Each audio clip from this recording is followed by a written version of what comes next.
right, good evening. I'm going to go ahead and call this meeting to order. And as we start our meeting, I'm going to ask you to join me in a moment of silence before we do the Pledge of Allegiance.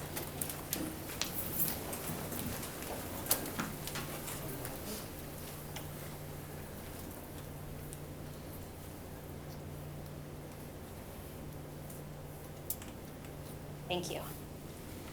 I pledge allegiance to the flag of the United States of America and to the republic for which it stands, one nation, under God, indivisible, with liberty and justice for all.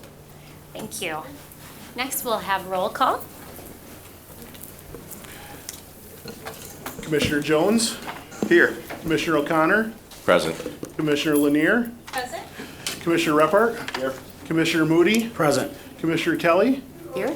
Mayor Bliss? Yes. Okay, so that will next take us to our first opportunity for public comment. So if this is your first time attending one of our commission meetings, let me just walk you through the agenda so you know what the process is. So we have multiple opportunities for public comment tonight. The very first one is public comment on anything that we're actually voting on today. So earlier today, we had a whole host of meetings, and during those meetings, we discussed issues and voted on issues. And so on the agenda, you'll see those listed under our standing committees. So the first opportunity for public comment is if you're specifically talking about something that we're voting on. So I'll open that opportunity for comment up in just a minute. And what we ask you to do is to come up to this podium, speak into the microphone, share your name and the city that you live in. You'll be given up to 3 minutes to speak. And for this first comment period, we ask that you explicitly say what item that you're talking about. Then we have a number of actual scheduled public hearings. And so if you are here tonight to speak on the Noble parking permit zone or the housing and community development programs, the brownfield for 2233 Michigan, the brownfield for 100 Burton Street, the brownfield plan amendment for 445 Knapp, and then I think this is for the same project, and that's for the same project. And then for the changes to the fire code. So if you're here to speak on any of those issues, I'm going to ask you to sit tight, and I will open up each of those individually a little bit later on in the meeting. And then at the end of the meeting is an opportunity to come up and speak about whatever is on your heart or mind. And so those are the multiple opportunities for public comment tonight. So we'll get started with the first one. So if you're here to speak about something that we're actually going to vote on, you're welcome to come forward. And again, we'll give you up to 3 minutes to speak. And I'll open that up. All right, seeing none, I'm going to close that. And Mr. Miller, you coming up? Maybe we should find you a seat in the front.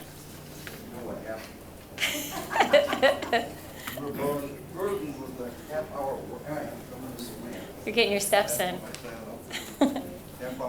Good evening, Mr. Miller. Good evening, Madam Mayor. Good evening, fellow citizens. This is the House of the People. What's up, Miller reporting. Welcome to Simon Legree Square, where African American routes 1, 2, 3, 4, 5 and 14 are banned and buried beneath the wealthy viaducts. On your meeting, I think your agenda should include somewhere in the next meeting as a reminder to you and the rest of us where we're going next time. To come across a public notice on the next meeting out at Marywood campus, but I got even though I'm familiar, had 3 cousins go there, high school, I'm familiar with the building. And your public notice failed to mention which bus route specifically goes there. It listed 5 bus stops, but didn't recommend which bus stop to get off on. Next, maybe 7-5, we need a South Granville. We need a southbound bus-only lane on Granville for 2 city bus routes there. Southbound from maybe Hall to Clyde Park. What's your recommendations? Maybe 2:30 to 6 p.m. every weekday. 7-2. Who's resigning from? It doesn't say who's resigning from economic development in Brownfield. 9A5, Southtown Corridor. I'm still beefing about the stolen 19, the once Noble 19, Pastor Moody, that I worked very hard, and that ran all the way over to Madison Square, running Oakdale and Hall, down decent bus numbers. Varga, the races Varga killed it. Ran Michigan first year down 70% in the ridership, now down 60. Next year 60%. You guys are plowing in $1,800,000 on a free bus route there. It's now gated. We can't get into it's gated for the Spectrum Corporation, and about 4 bus stops are being killed off there. I don't know I have time to get into that. No dollar figures. 9C 2345, no bucks. C1, my last notice on noise arrived after the last meeting. After I got home, there it was in the mailbox. So that's vicious for my neighbors who live out there. On 5, your $450 light bulbs. I offered a $25 reward, big spender, for the citizen who comes up with the best light bulb, Joe. $450 a light bulb. Thank you, Mr. Miller. Your time is up. And Mr. Miller, that's good feedback about our commission night out. So we'll make note of that. Pardon? Well, that was good feedback about our commission night out next week. So Yeah, or next you have a meeting. new city clerk and so forth. Yeah, thank Doesn't say you. which bus stopped it. Yeah. And I got turned around last time. Yeah. Thank you very much. Yep, thank you. That's good feedback. All right, anyone else who wishes to be heard on items that we're voting on tonight? All right, I'm going to close that opportunity for public comment, and that will take us to approval of the minutes.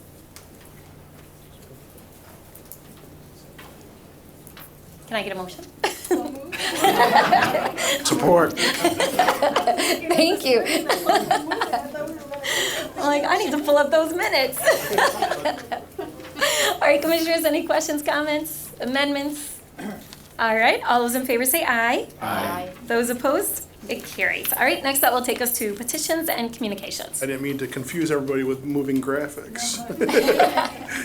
All right, first one, communication from Amy DeVrau regarding their resignation from the Urban Agriculture Committee. That is received and filed. Number 2, a communication from Mayor Bliss regarding their resignation from the Economic Development Corporation and Brownfield Redevelopment Authority. That is referred to Committee on Appointments. Communication from Pamela Benjamin regarding their resignation from the Housing Appeals Board. That is referred to Committee on Appointments. 4, communication received from Scott Atchison in regards to a daily information center. That's received and filed. And number 5, communication received from Amy Brower, Executive Director of the Roosevelt Park Neighborhood Association, reaffirming the opposition to housing now recommendations 3, 8, and 9. That is received and filed. And communication received from the Grand Rapids Homes for All expressing opposition to 3, quote, by right zoning proposals. And that is also received and filed. All right, next that will take us to reports of city officers. Number 1, Comptroller's report for the period of August 22, 2018 through September 4, 2018 in the amount of $42,686,612.71. That's received and filed. And Treasurer's report for a period of August 18, 2018 through August 31, 2018. All right, and that is also received and filed. Okay, that will next take us to our consent agenda. So the consent agenda are items that we talked about earlier in one of our meetings and where the vote was unanimous. So all those items go on the consent agenda, and then tonight with one voice vote, we'll adopt those items. So can I get a motion for the consent agenda? Support. All those in favor say aye. Aye. Those opposed? It carries. All right, we have no items off consent, so that will take us to our ordinances to be adopted tonight, and we have 3 of those. All right, first one is ordinance amending section 1 of the budget ordinance 2018-35 for fiscal year 2019, amendment number 4. So moved. Support. All right, Commissioner Jones, you want to tell us about this? Yes, Mayor, we had 5 items on this morning in fiscal. And the first item had to do with a contingent request for the city manager search and hire. The other had to do with the receiving of dollars from a Weggy Foundation grant from the Parks and Recreation Department. We had an item regarding an electrical inspector for the Building Inspections Department. The funding of pedestrian hybrid beacon for the parking department, and lastly, the transfer of funds for capital projects for the traffic safety department. The contingent balance was affected by $73,000. All right, great. Any questions or comments? All right, this is a roll call vote tonight. Commissioner O'Connor, Yes. Commissioner Ruppert, Yes. Commissioner Moody, Yes. Commissioner Kelly, Yes. Commissioner Jones, Yes. Commissioner Lanier, Yes. Mayor Bliss. Yes, and can I get a motion to give this immediate effect? So moved. Support. All those in favor say aye. Aye. Those opposed? It carries. All right, next is a proposed amendment to the municipal infraction ordinance related to trees. Can I get a motion? So moved. Support. All right, Commissioner Moody, you want to tell us about this?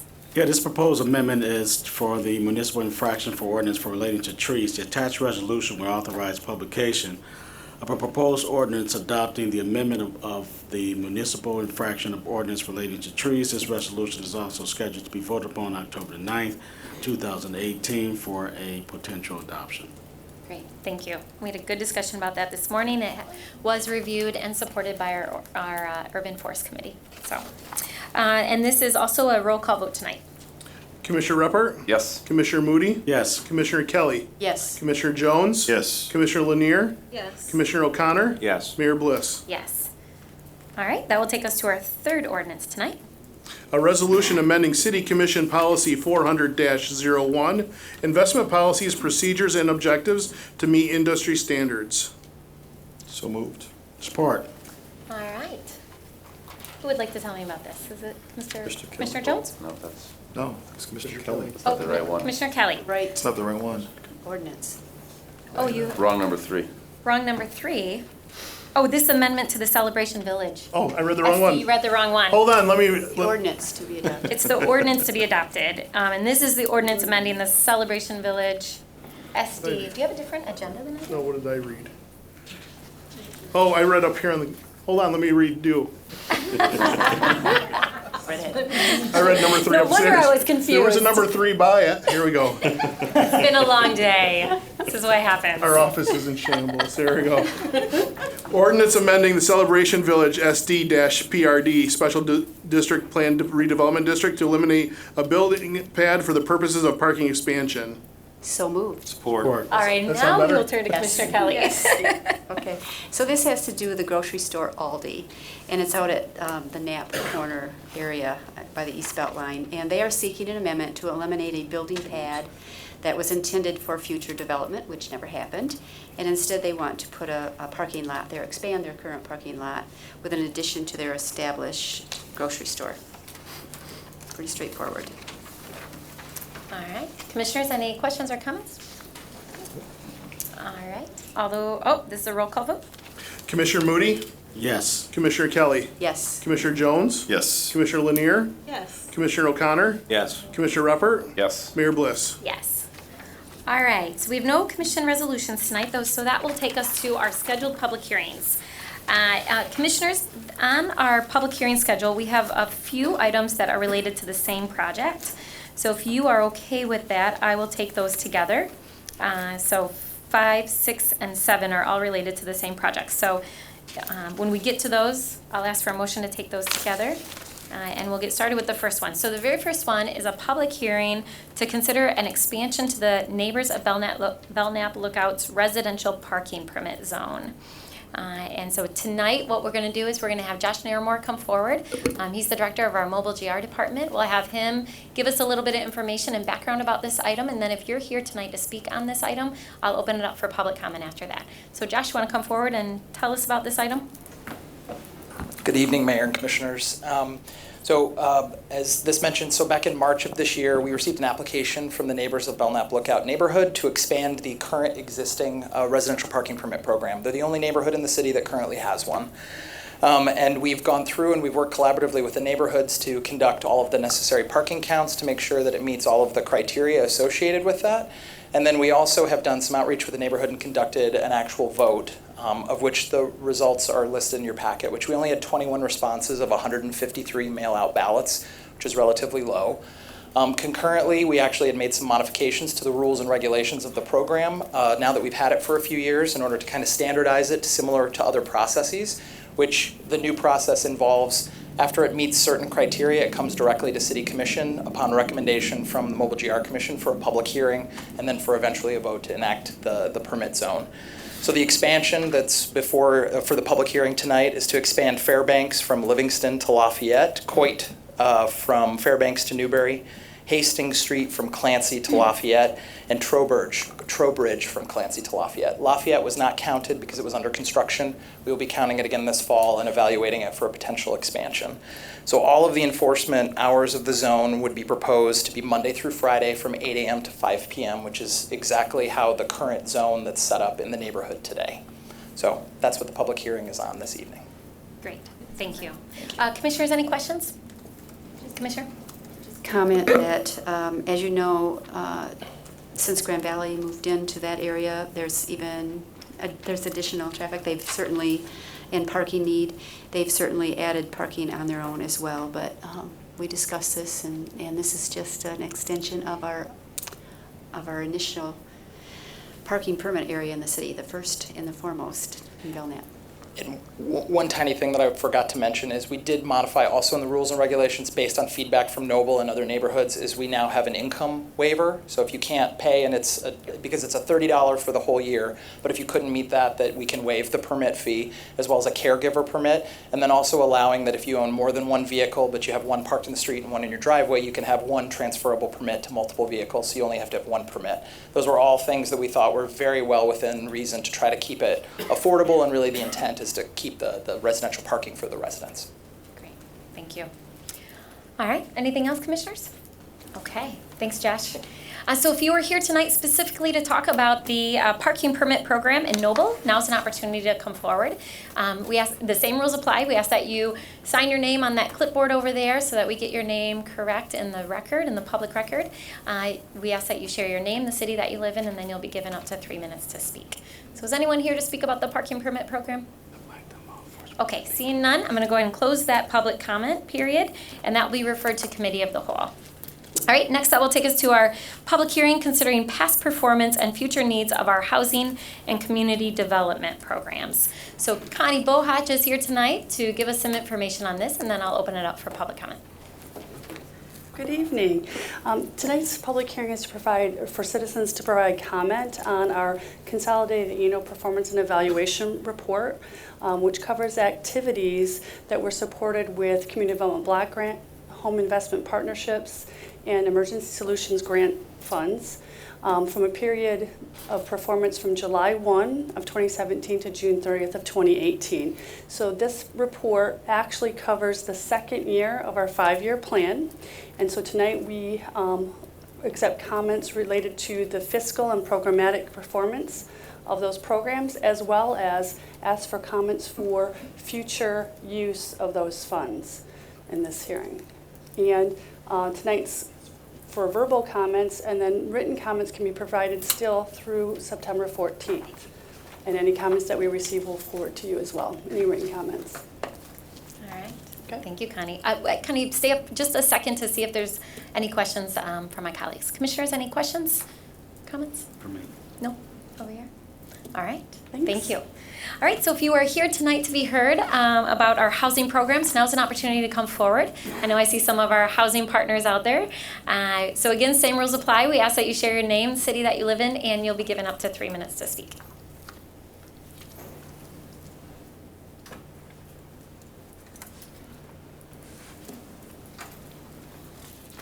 Good evening.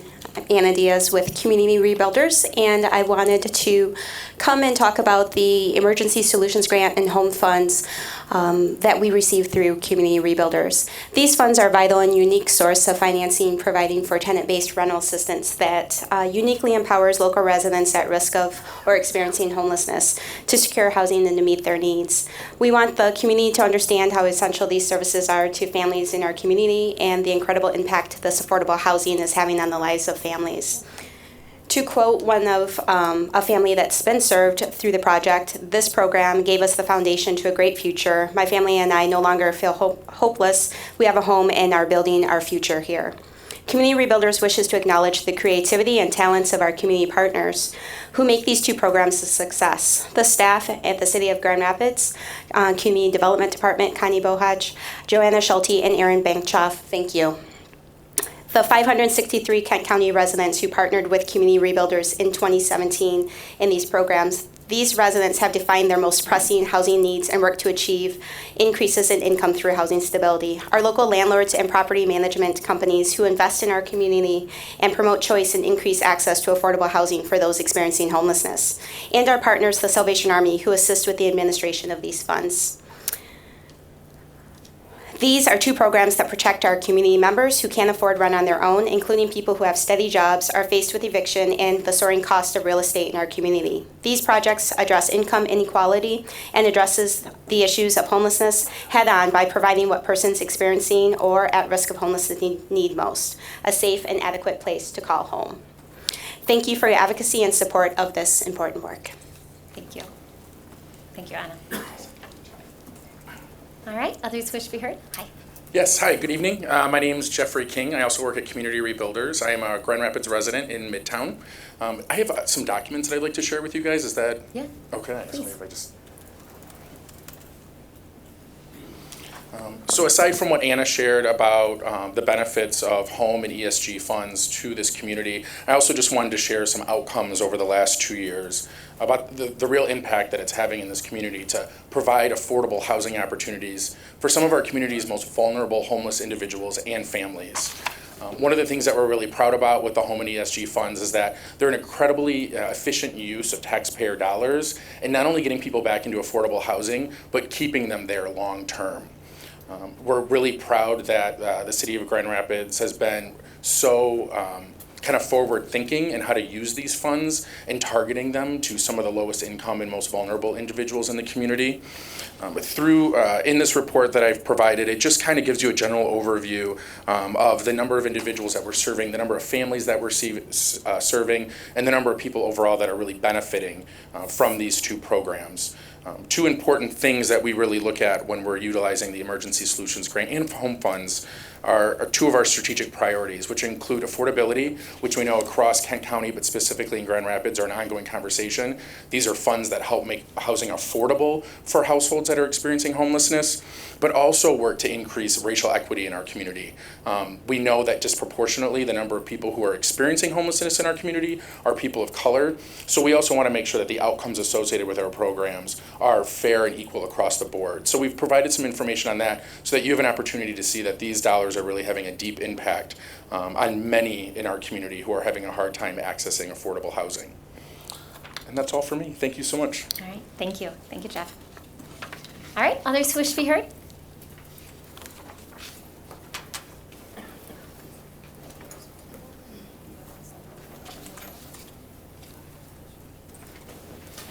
Good evening, Commissioners. My name is Joel Ryder. I'm the Executive Director at Home Repair Services. This past June, we celebrated our 39th year as an independent nonprofit, and I believe for all 39 years, the City of Grand Rapids has been one of our partners. So we always want to say thank you for your trust and partnership in this important work. This past year, we were blessed with $392,000 worth of community development block grant funding through the City of Grand Rapids, and we were able to use that to serve 461 Grand Rapids households. That included work that reflected 11 brand new furnaces, 45 furnace repairs, 253 plumbing jobs, which included 47 new toilets, and 102 roofs were repaired in our minor repair program. One of the things that we really try to do at Home Repair Services is also to leverage your funds. So your investment of $392,000, we were able to leverage $245,000 to match it from outside funding resources. Another thing that came from the City of Grand Rapids commissioners, probably maybe 20 years ago, was the idea of charging a small co-payment for our services. And we've adopted that, and that led to another $30,000 worth of client co-payments, which stretches the resources. The type of customers that we were able to serve, 74% were households that owned by a person of color. Average income, $17,915. So it's a razor-thin budget to work with, and if there's a hiccup with their home, obviously, we are an important resource with your partnership. 63% were senior-led households, and 77% were female-headed households. The second program that we operate with assistance of the Community Development Block Grant funding is an access modification program where we build wheelchair access ramps, and we also modify bathrooms for seniors. We were able to serve 14 households with those funds. 12 were homeowners and 2 were rental. 9 bathrooms were modified and 5 wheelchair ramps were constructed. $117,000 of outside funding was leveraged for your investment of $48,000. So I think a pretty good return on your investment there. Again, incredible partnership. We're so grateful for the support that we receive. Community Development Block Grant funding has been delayed for the last 2 years, and I just want to commend the staff who has worked very hard to find solutions for us to have a little bit of money by adjusting the contract date. So very grateful for the team here and all the support. So again, thank you very much. Thank you. All right, others wish to be heard? Hi, Margot Johnson. I'm with John Ball Area Neighbors. I didn't prepare anything quite as extravagant as the other guests because I think you have our reports and you are aware of what we do on a daily basis and the efforts that our staff make to improve our neighborhoods. And so I just wanted to thank you and emphasize the importance, and I think you know the importance of the neighborhood associations. I think you've heard through testimony already this evening how they play a critical role with the development of the city that benefits all citizens, even those without the biggest voices or the most powerful voices. So thank you to Connie and her group, and thank you, and want to encourage the continuation of the CDBG funding to support the neighborhood associations because, again, they are critical to this city. Thank you. Thank you, Margot. All right, others wish to be heard? Hi. Good evening, Mayor Bliss, commissioners and neighbors from Grand Rapids. My name is Ryan Verwise. I'm the executive director of Intercity Christian Federation, but also a neighbor here in Grand Rapids, live in Garfield Park. I'm here tonight. I just want to say thank you on behalf of ICCF, the many neighbors who live in ICCF housing, and our community as a whole for your continued commitment to investing in affordable housing in our community. You know we have a real crisis on our hands as neighbors throughout our community who are on the economic margins are facing more and more crisis related to their housing. So thank you for making this a priority. Thank you to the city staff. Connie and her team do a great job of being thorough and good stewards with these resources, and appreciate very much their partnership. We're just really grateful. The impact of that partnership in recent years through partnership with ICCF has been really exciting. One of the key areas is around home ownership. With these funds, we've been able to help 5 families become new homeowners in homes that were previously foreclosed or blighted. And it's just really inspiring. I wish you could all be there when those keys get turned over to those homeowners like we did 2 weeks ago to a woman who moved into a house on Jefferson Street, a house that has been newly remodeled and is just a beautiful home for her family to come home to. So that there's a real impact in that, increasing home ownership opportunities for people who might not otherwise get to build that equity. But also it helps organizations like ICCF to build multifamily housing throughout the city. As we know, there's not a single neighborhood in this city that's not been touched by reinvestment, and we celebrate that, but we also know that as that reinvestment comes, we want to be intentional about being inclusive in those neighborhoods and making sure there are home opportunities, rental home opportunities for people who are not ready to buy yet, but want to enjoy that reinvestment as well. So just in the last couple of years, it's been really inspiring to see that through partnership with the city, ICCF has been able to add a significant number of units of affordable rentals. So I think of near Wealthy and Division where we were able to open 435 LaGrave, which is an apartment building that has homes for 16 low-income neighbors with 6 specifically for youth who are aging out of foster care. And it's with your partnership that that's been able to happen. And we're excited that in the near future, another 178 units of affordable housing will be added in our community in multiple neighborhoods throughout our city. We'll be breaking ground in probably next month on a couple of apartment complexes. You'll be invited to come and celebrate those, but that's done through partnership with the home and CDBG funds. I think you'll hear a theme with our collaborators, our co-conspirators in the community here around affordable housing, that leverage is really what this program is about. We are able to take the funds that you invest, leverage them with other dollars, both philanthropic dollars and other investment dollars, to bring more affordable housing to our community, to stabilize the housing for our neighbors who are on the economic margins. And I just, again, appreciate your commitment to that, and thank you for your ongoing partnership. Thank you. Thank you, Ryan. All right, others wish to be heard? Good evening. My name is Annette Vandenberg. I'm the Executive Director for the West Grand Neighborhood Organization. I'm also a resident in Creston. So I represent the West Grand Neighborhood Organization, and we've had a really busy year. And we want to first thank you and Connie and Joanne and all the city staff for all their support in our work. We do a lot with neighborhood leadership and civic engagement. We also help a lot with the affordable housing projects. This past 2 years, we've helped with 6 affordable housing projects in the West Grand neighborhood. We've had over 1,900 volunteer hours with 103 volunteers. We now have 319 paid memberships, whether residents or business owners, nonprofit groups. Our staff now is more representative of the community. 40% is Hispanic, which are both bilingual in Spanish. 20% is African American, and 40% is white. Our board is also more reflective of diversity in our neighborhood, which is really important to us as we shifted gears, reflecting 40% Hispanic, 10% African American, and 50% Caucasian. 90% of our board members are residents, 10% are business owners. We've seen an increase in neighborhood connecting. We've seen an increase in block hosts, which are people who work together to ensure that their neighborhood is safe and clean. We've seen an increase in businesses participating together to decrease crime in their business district. We've seen a decrease in nuisances in our community.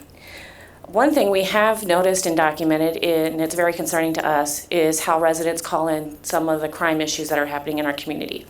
And one thing that we asked that we could do to improve would be to have implicit bias training in our communities for our neighbors. The calls we receive are kind of disturbing, and I don't want to repeat those here, but we're not the only neighborhood organization talking about it. It's actually come up in our neighborhood association collaborative meetings. So if there's one way we can improve to be better neighborhood organizers, would be to get the training we need to train our neighbors on how they can recognize their own implicit bias. Thank you again for all your time, and we really appreciate your support. Thank you. Thank you, Annette, for your work. All right, others wish to be heard? Hello, I'm Jeremy DeRue, Executive Director of Link Up. I wanted to come up and echo comments that I've heard today about both the quality of staff that are involved in this and the partnership with the city and able to make these things happen, whether it's involvement with leadership development training, with CDBG funds, or with home investments into affordable housing projects. These dollars are, I know at Link we're leveraging dollars. Every dollar we get from the city, we're leveraging 6 to 1 with other funds are better. And I think many other people do that the same. And again, there's never been a time where leadership development and resident involvement has been more important for this community, nor has there been a time where affordable housing is more needed. And so since this is also part of a process that's reported up to the federal agencies that are allocating these dollars, I want to take this time just to reinforce that the cuts that are happening to these programs consistently over the past years have significant negative impacts in our community. And I think the city has done a good job of prioritizing and continuing to fund as best they can. There are significant losses to our community because we do not have enough dollars coming in to address these issues. Yeah. Thank you. Thank you. Thank you, Jeremy. All right, others who wish to be heard?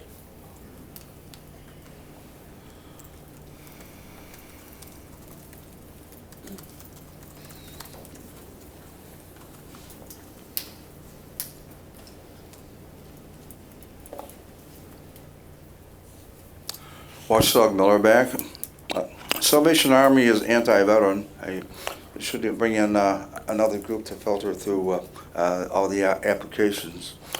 Another thing about Salvation is Army, the bigger facility they run on Fulton and Fuller, they demand donation, they demand payment for meals when it's supposed to be a donation. They'll have it right over you and say, donation is $2. If you don't pay it, they try to run you off.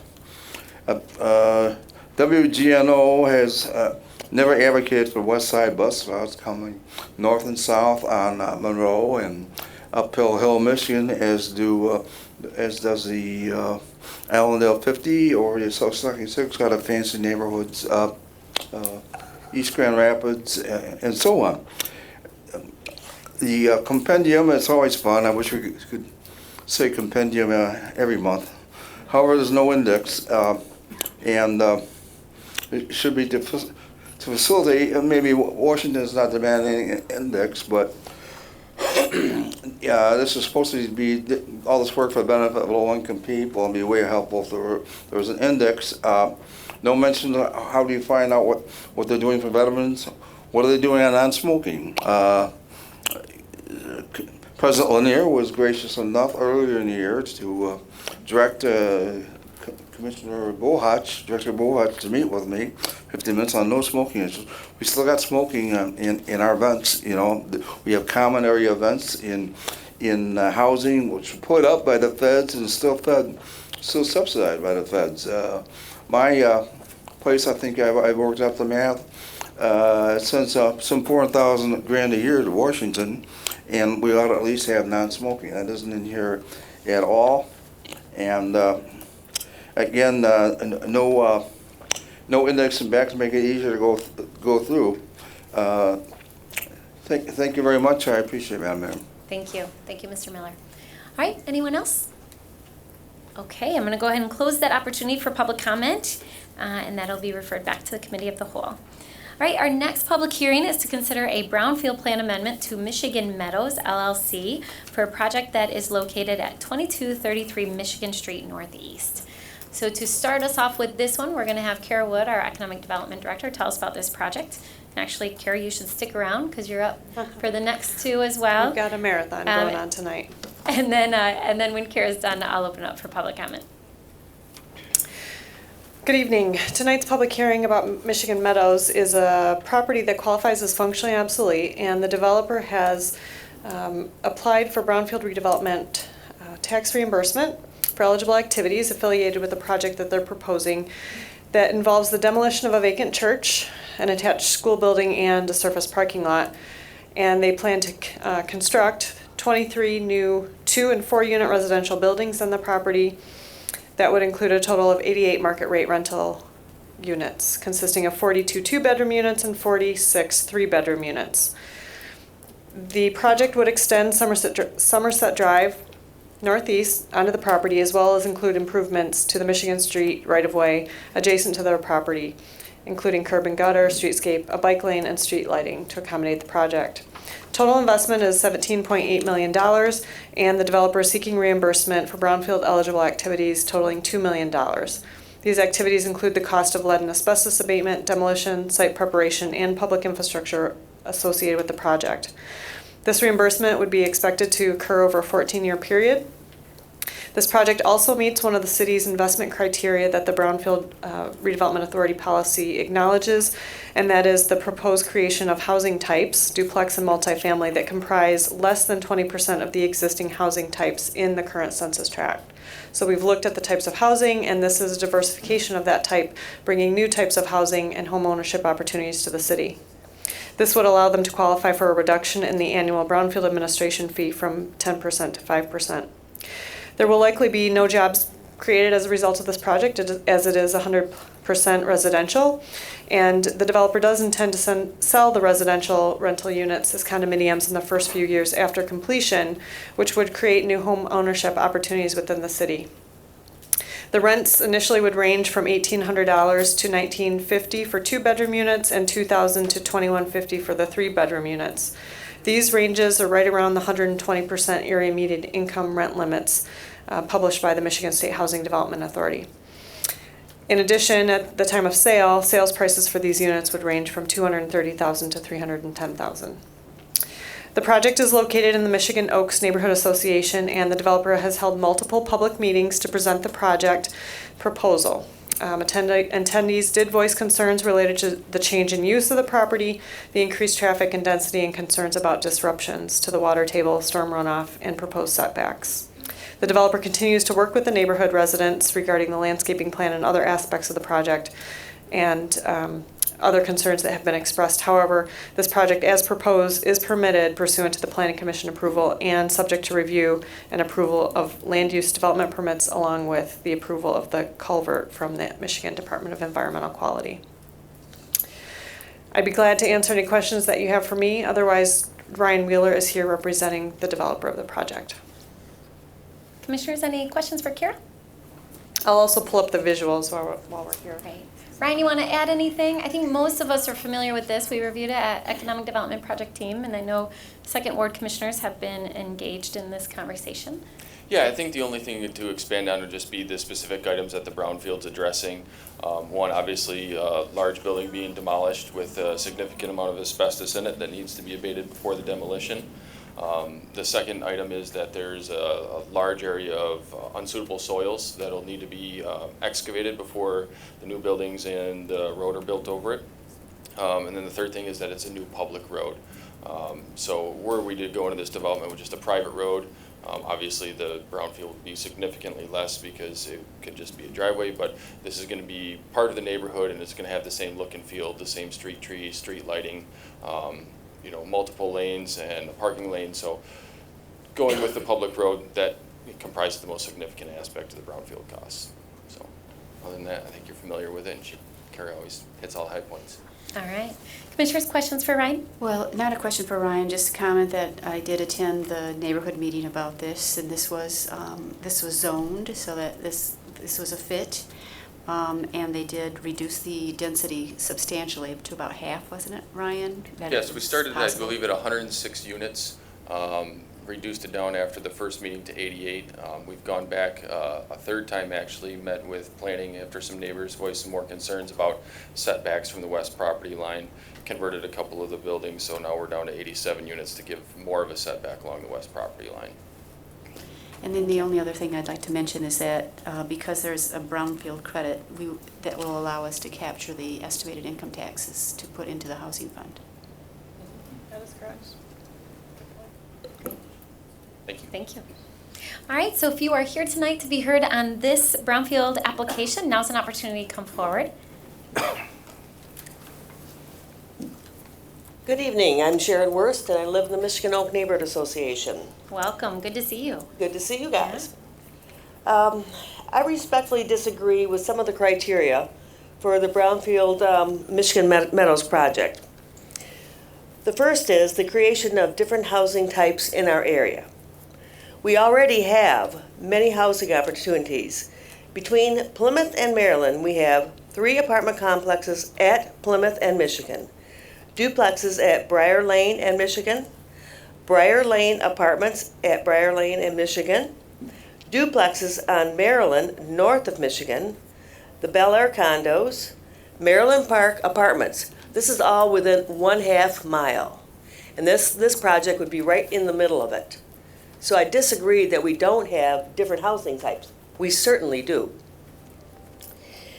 The other one is that the church, not the school building. The school building, we agree 100% should be brownfield redevelopment qualified. That most likely does have asbestos.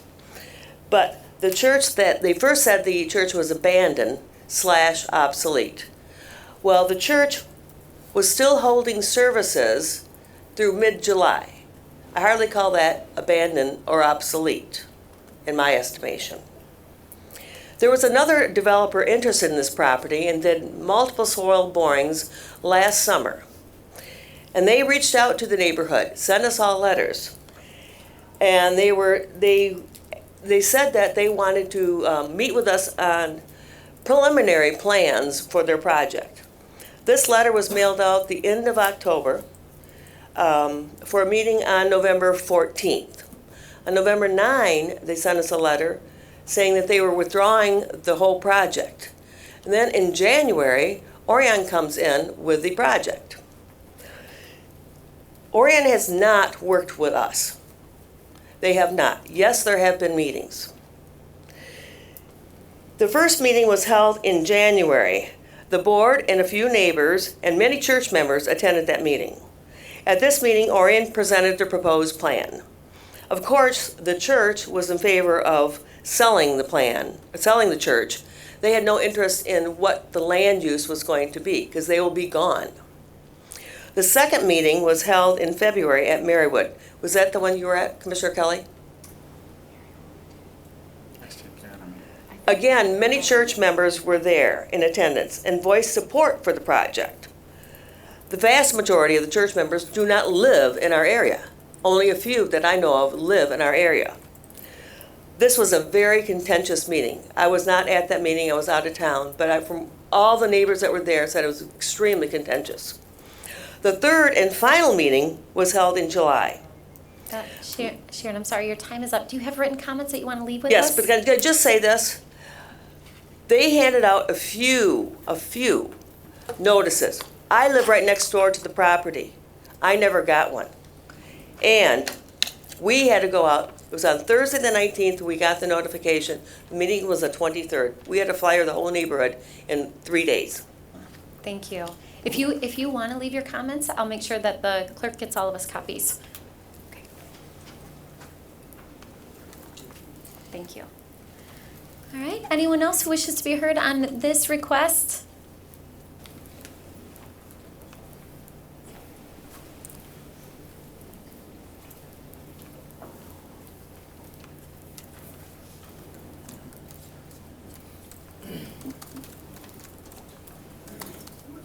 Watchdog Miller, knew you'd want a full report.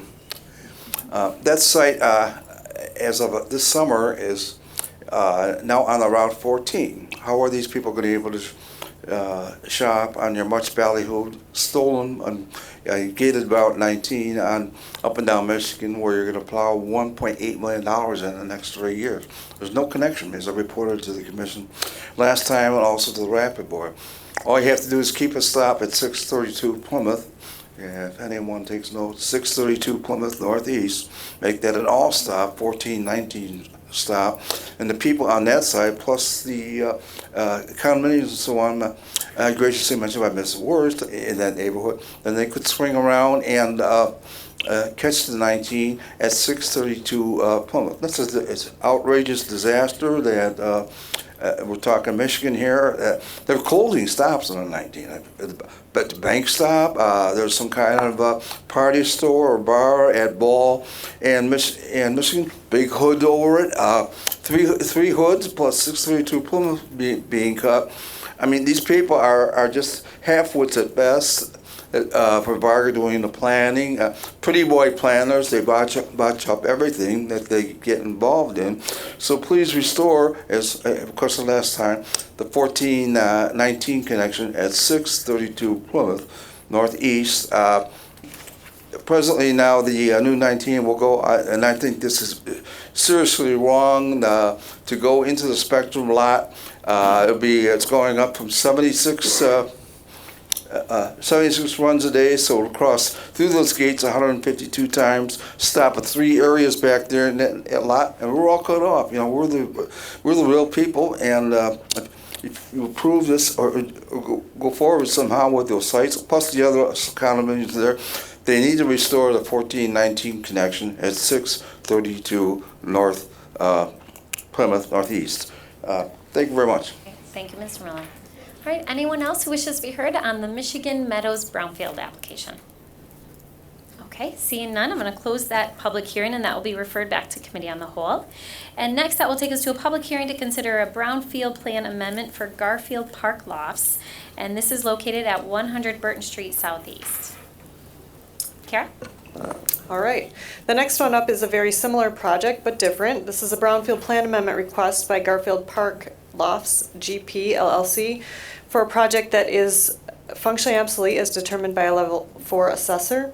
This is the construction of a new 3-story residential building with 36 rental units available to households earning 60% area median income or below. 15 of the units will be available to households earning 30% AMI or below. The total project costs anticipated are $9.4 million with construction costs of $7 million. This project is primarily funded by low-income housing tax credits and will seek LEED certification along with some significant public infrastructure improvements along Burton Street. The developer plans to conduct environmental site assessment activities that include lead and asbestos surveys, removal of an underground storage tank, demolition of the existing structure, as well as site preparation activities and infrastructure improvements in the public right-of-way. The total cost for these expenses is just over $307,000. Because this is a project that would not generate tax increment financing, it is proposed that the local Brownfield Revolving Fund fund these costs through a grant. The grant funding will assist in closing the financial gap that remains after syndication of these low-income housing tax credits. I'll pull up the map here and answer any questions that you might have for me. Otherwise, we have Stephanie Gingrich here from Link Up, as well as Jeremy DeRue if he wants to come speak. I had Stephanie down, but now that you're both here, you're both welcome to join us. All right. Jeremy, Stephanie, you want to come talk about this? We're excited that LITEC is going to be supporting this project.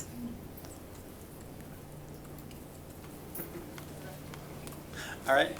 Again, Jeremy Drew, Link Up.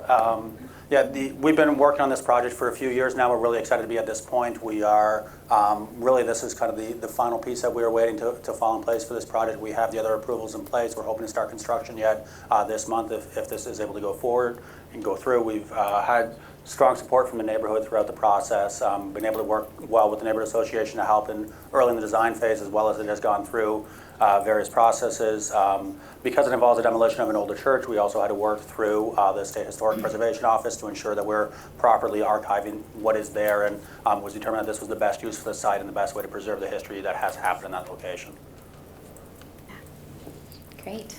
Questions, commissioners? I just want to say that the renderings look fabulous. And I love that 15 of the units are 30% AMI, which is, that's meeting a lot of people advocate for that population specifically. Yeah, we've enjoyed the partnership with the Grand Rapids Housing Commission that has allowed us to get some Section 8 vouchers that allowed us to be able to kind of subsidize to that level. It also helped us to get the tax credits from the state to allow this project to move forward. So there really has been a lot of partners that have come along the table to make this project possible. Yeah, we're grateful for MISHDA and their support. Anything to add, Stephanie? No? All right. All right, if you two want to take a seat, we'll open this up for public comment. So if you're here tonight specifically to speak about this Brownfield Plan Amendment for the Garfield Park Lofts, now is an opportunity to come forward and share your thoughts with us.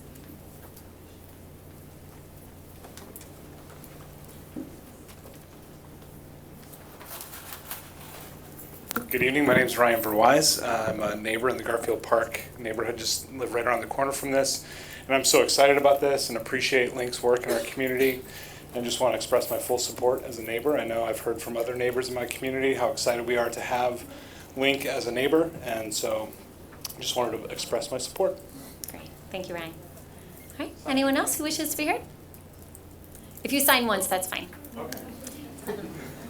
All right, seeing none, I'm going to close that opportunity for public comment, and that will be referred back to Committee of the Whole. All right, next that will take us to public hearings for items 5, 6, and 7. And I'm going to ask my colleagues to support that I read all of these in and that we have this combined since it's for the same project. Mm-hmm. Do I have a yes? Support. All right. So we have all of these related to one project. So we have a public hearing to consider a Brownfield Plan Amendment for a project located at 445 Knapp Street. And then we have a public hearing to consider the establishment of an obsolete, thank you for pulling that up. Oh, thank you, Stephanie. Oh, Kara's doing it. Well, thank you. Public hearing to consider the establishment of an obsolete property rehabilitation district. And then a public hearing for consideration of an application for 10-year obsolete property rehabilitation exemption certificate, all for the same project, which you can see up here on the screen now at 445 Knapp Street. So all of the notifications have been made pursuant to state law. And so, Kira, if you want to tell us about this project, and then we'll see if there's any questions from my colleagues, and then we'll open it up for public comment. Great. So this project is the renovation of an existing church. The two were deconstruction or demolition of existing churches, and this one is the conversion of a church into 5 residential apartments and the construction of a new building on site containing 9 new residential apartment units.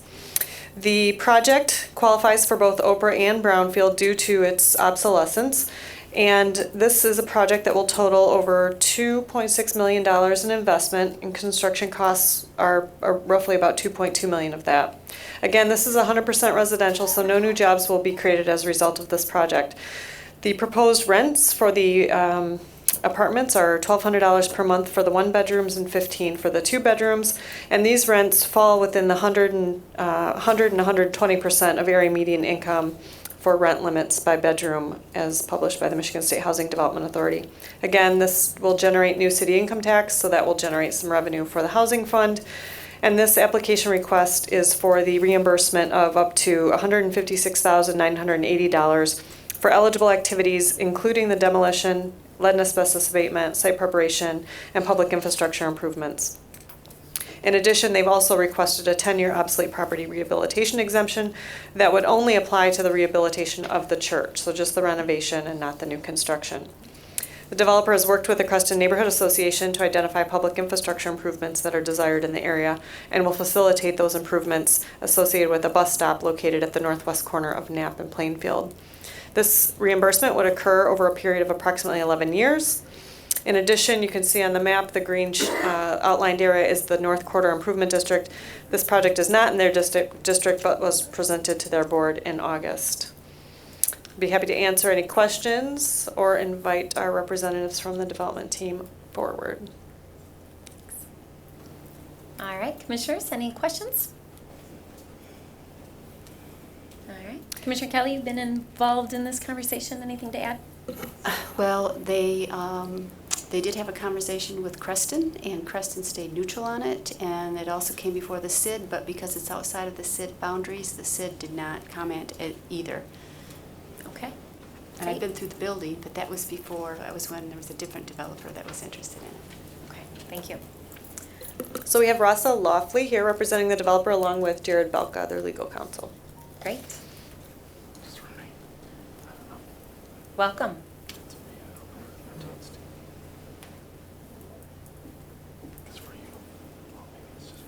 So just briefly, Mayor Bliss, Commissioners, appreciate the opportunity to be here this evening.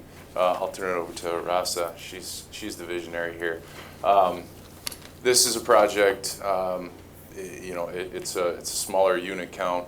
It's one that's looking to rehab the existing church. I've been fortunate enough to be involved in some other projects that rehab these existing churches, and they're phenomenal when they get done. To see what's a single purpose use building that you're able to convert and put it back into a productive use in the community. The numbers are tight here, so the request before you is really what will make this project make sense to the development team. I know it's sometimes easy to look at these and think, why can't you just go and do this, or why can't it be an affordable housing project? The density here with a 14-unit building just doesn't support, an affordable housing project. And with with the structure financing for the project, without the incentives, it simply doesn't make sense. So I'm going to turn it over to Rasa. She can talk about what really drew them to look at this project and the work they've put in to bring it today. Great, thank you. Welcome. Thank you. Appreciate the time. Basically, it's our love of the church.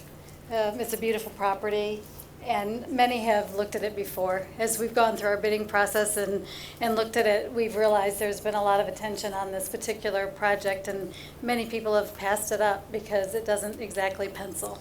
So a few things that we have done is we have reduced the number of units on the property that it could have, because we want it to fit into the neighborhood. We want it to be something that's acceptable. It is the first intrusion, so to speak, into this neighborhood, and we are really sensitive to that fact. And we know that the neighbors are concerned. So it is something that we would love to keep the church. We never wanted to tear it down. We think it'll be beautiful, rehabbed, and restored. So, any questions for me? All right, commissioners, any questions? Commissioner Jones, second ward? Nothing? Okay, all right, thank you. All right, so if you're here tonight to be heard on this request, now's an opportunity to come forward. Yeah. And the same rules apply. We ask that you...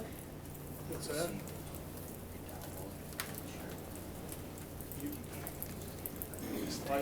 Can you email it to me and then I can just first? Okay, then I can do that. Great.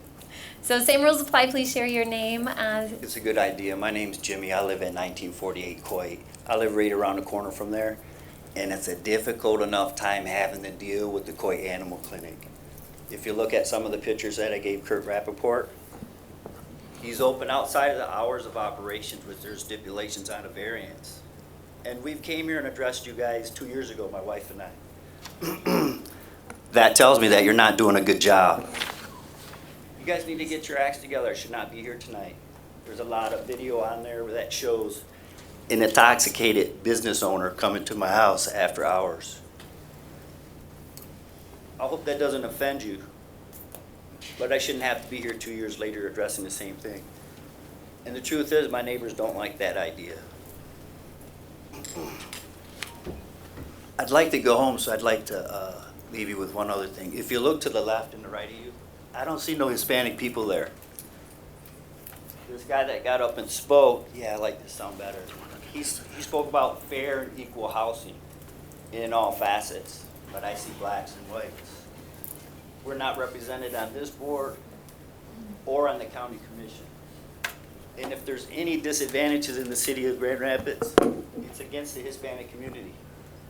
We're proof of that because my family lives at that residence and we're the first ones there.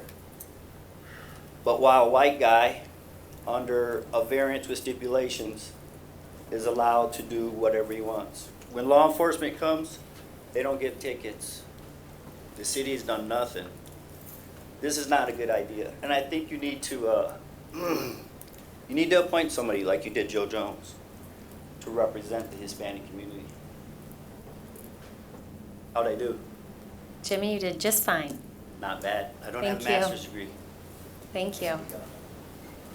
All right, others who wish to be heard tonight on this proposal, it's related to the brownfield and obsolete property for the property at 445 now. Jim Howe, Crescent Neighborhood. In the meeting that we had, the two meetings, one of the meetings was at the board, and the residents that live directly, if you're looking at the property to the right, they live on an alley. And one of the two major concerns they had was it's an unpaved alley, and this is now going to be their entrance every day to their parking lot. If that's going to become paved, or how we're going to keep dust down from it being trafficked on so much was an issue. And the other one was garbage. They planned on putting their garbage in that alley as well. Individual cans, I believe, was the last we heard of it. So I was just wondering if we could get two updates from them on, people were concerned that there'd be all these blue bins lined up along the alley, making it difficult for them to get in, and then all that traffic on that alley, and it's not really serviced. It's they said it's plowed, but not often. They often cut through this property to leave. So if I could get answers to those for the people, the neighbors, that'd be great. Thanks. Okay. Thanks, Jim. Those are good questions. We'll see if anyone else has comment, and then I'll ask to see if either of those questions can be answered. Anyone else here to be heard on this request? Oh, okay, seeing none. Do you have a response for that, for the garbage in the alley and the recycling? Do you want to come up and share that? Yes. I'd first like to address the garbage question. We really searched wide and far for a company that would do what we want to be done. The garbage is actually going to be on the Sinclair side. And it's going to be on the Sinclair side because of the grade of the property does not really allow it to be at the back of the property or at the alley.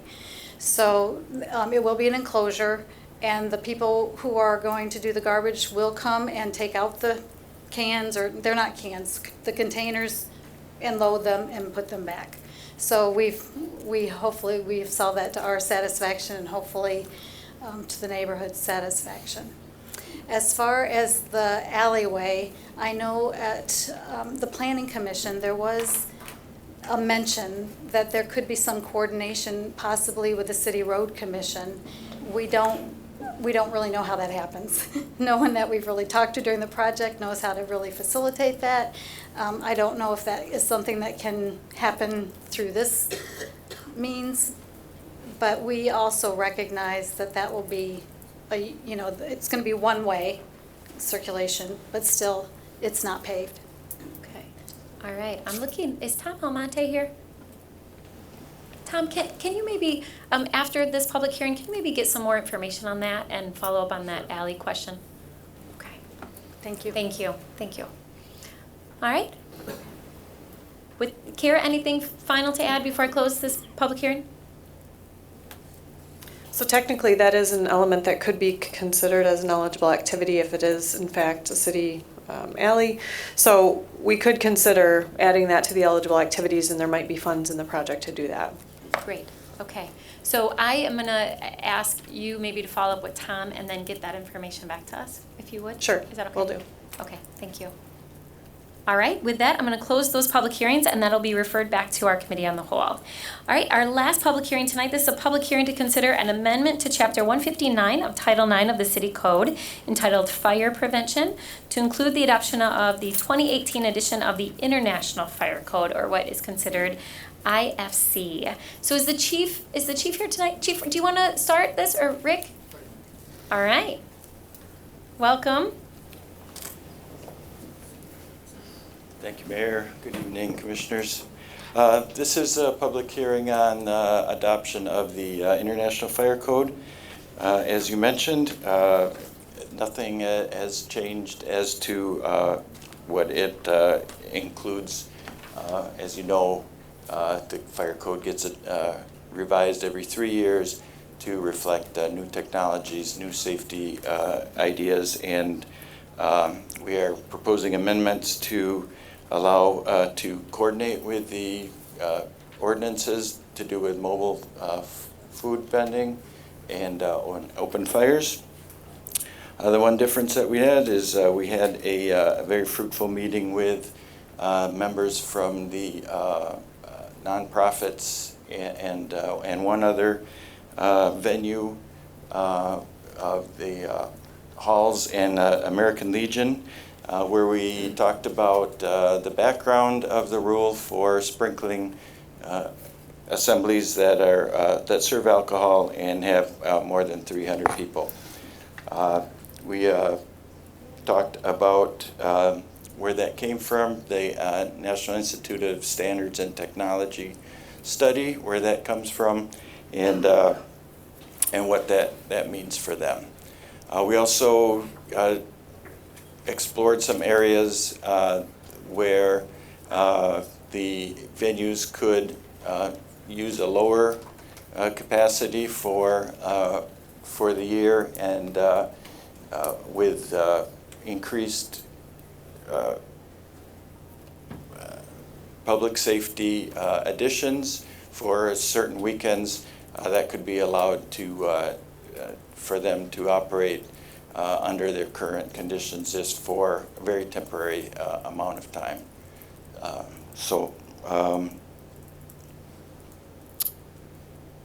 Yeah, if you have any other questions, I'd be happy to answer them. All right. Commissioners, I think we probably do have questions. I know for me and I think a few of my colleagues, we don't want to have a negative impact on the American Legion or our halls. And I know I've heard feedback and concerns shared. So I'll open it up for my colleagues, and then maybe we can talk about that a little bit more about some options. Commissioner O'Connor? Yeah, thank you. So as it relates to the occupancies so it's for assembly uses that have an alcohol component and an occupancy above 300 would require fire suppression. Even for existing uses, there would be no grandfathered provision, correct? This is relating specifically to occupancies that were approved without sprinkler systems before. So yes, for existing buildings. So for our existing, especially for our nonprofit type halls, which many exist in our ward and around the city, you know, we could provide an exemption potentially for a lower occupancy for a majority of the time of use, but we could provide temporary occupancies to a higher threshold for a certain number of days per year, or how would you go about facilitating something like that? So we do that now for some venues, some who have special programs during St. Patrick's Day, for instance, where they will really change their venue a little bit. They will take furniture out so that it actually increases the floor space. We would be talking about possibly fire watches or public safety announcements for that time. But yes, that would be something that we already do, and that would, we haven't talked about a certain number of days for the year, but that's certainly something that we can add to the amendment if that's required. And do you know how many particular locations would be impacted in the city based upon this potential change? We have 10 nonprofits and about 10 for-profit venues that would fall under this. Some of the for-profit are very close to 300 right now, so that they might decide also to reduce that. And places could make I mean, most of the time occupancy is determined from building code and fire code. You could do a voluntary reduction in your capacity to get below 300? Yep. Rick, are there grant programs available to help cover the cost of adding sprinkler systems to older buildings? I'm not aware of any right now. I know that NFSA does have some grant programs for sprinkler systems in mostly residential. For the for-profit, the federal government has amended the IRS rules for small businesses so that for fire protection, there's now 100% exemption for that.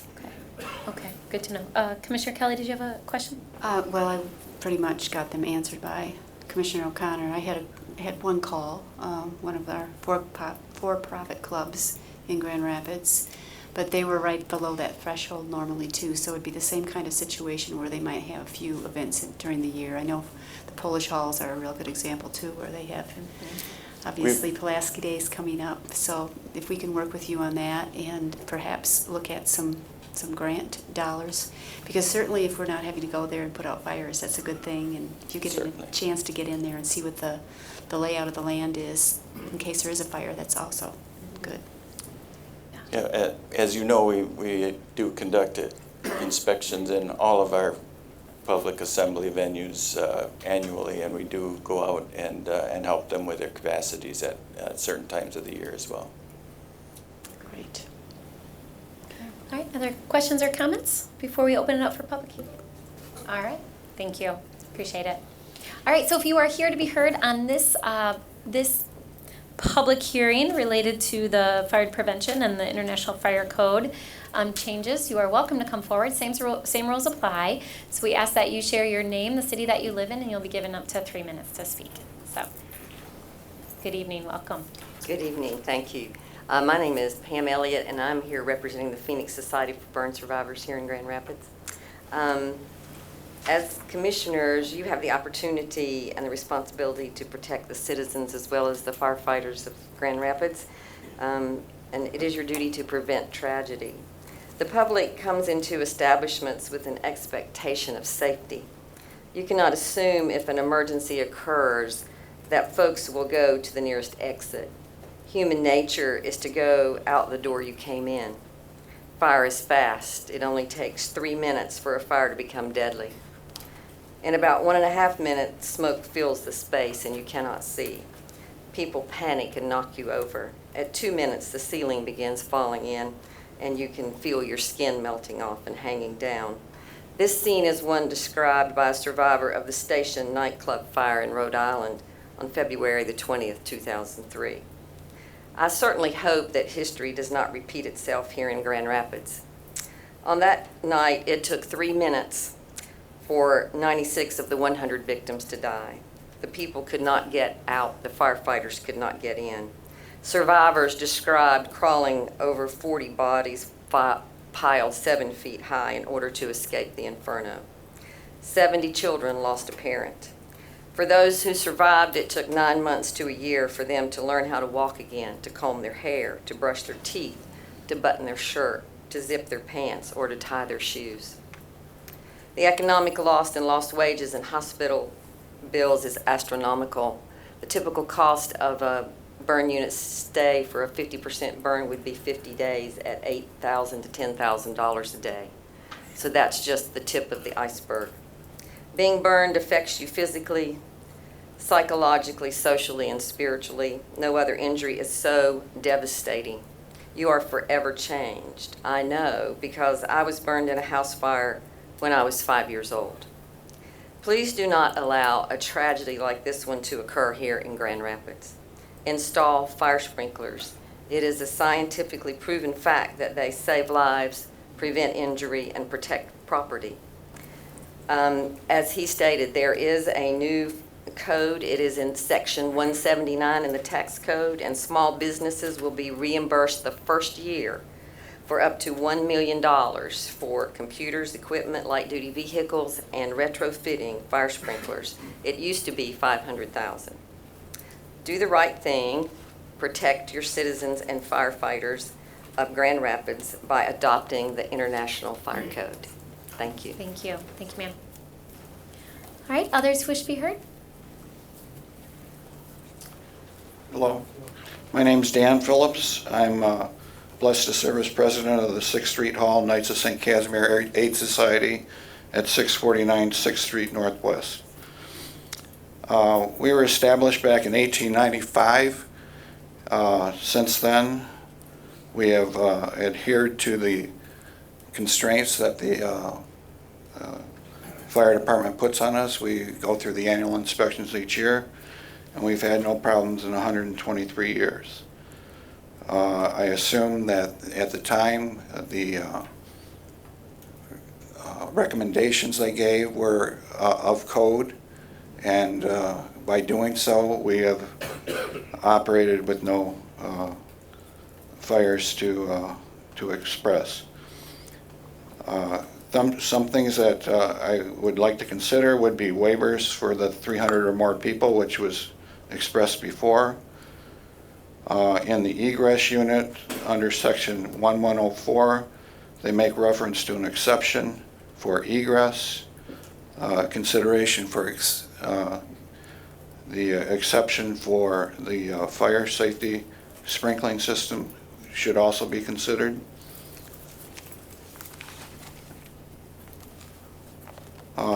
Placards or disclaimers could be advertised that there is no sprinkling system, so patrons would have the opportunity to enter or not. And if we continue with the annual inspections, which have been proved to be satisfactory, we would have nothing to do at all. So it's with those thoughts that I would have you consider the cost, because they would be devastating to an operation such as ours. Thank you. Thank you. All right, others wish to be heard? Hello, Commissioners. My name is John Tyson. I represent the Polish Falcons at 957 West Fulton. We'd like to oppose these 2018 edition of this internal fire code as stated. This would put an undue burden on our hall as well as many other halls in Grand Rapids. Its approximate cost would be around $125,000 for our hall alone, as we've looked at it.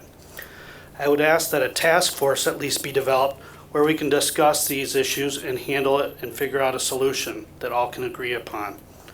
Also, an email was sent by our president, Richard Naraki, who was on a prior task force regarding this issue in the past. I ask that it be reviewed and responded to as well. Thank you. Thank you, John. All right, others who wish to be heard?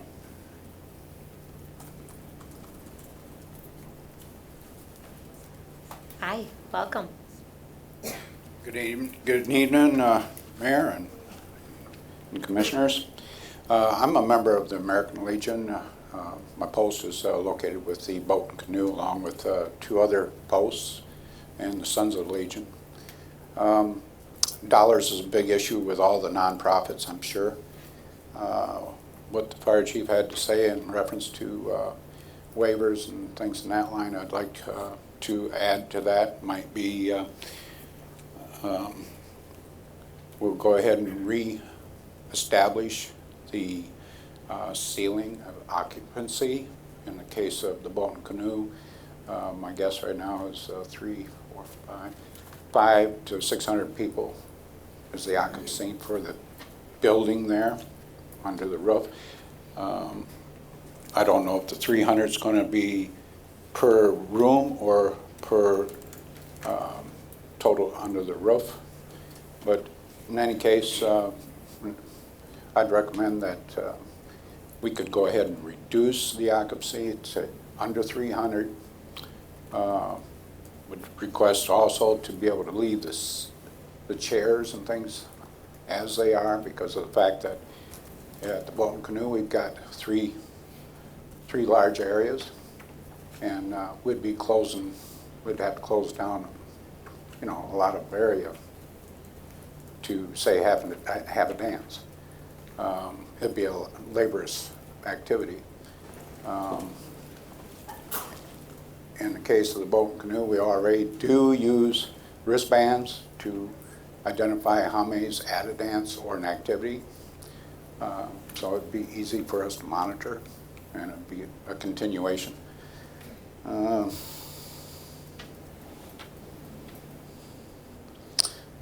Right now, I believe that's all I've got in reference to that. Just consider the fact that we need help, and we want to go forward in helping the veterans and the community and continue to do what we've been doing in the past. And things like this would be detrimental. It hurt us for a couple of years at least. Thank you. Thank you. And sir, I'm sorry, can you remind us of your name? It's Don Fletcher. Thank you. Sorry. All right, others wish to be heard? Hi. Hi, I'm Don Veenstra. I represent St. George's Hall. I am the president down there. We're at 1513 Quarry. And 6 years ago was when I got voted in president, and I was basically voted in to close the hall down. And I had a bunch of young people join the board with me and fought our way back, and we are now finally profitable again. This resolution will pretty much sink our ship. Thank you. Thank you. Thank you, Don. All right, others wish to be heard? Okay, that's fine. Before or after is just Okay, fine. I'm Linda Connor, and I am the Vice President at 6th Street Hall. I am here with Dan Phillips, the President. A couple of things I just want to say. First of all, we want our hall as safe as anyone does. So the lady who came up and spoke, we definitely don't want to do anything funky to make sure, just to put our people at risk. Secondly, I do think that it is very important that we reconsider what the capacities actually are at the halls, because I doubt most of us actually hit the capacity that's put placard on there in 1985, and no one seems to know exactly how that happened, because ours says we're at 488, and I doubt we hit even 300 most of the time. So we would like for all that to be reconsidered, because I'm not sure it's actually accurate.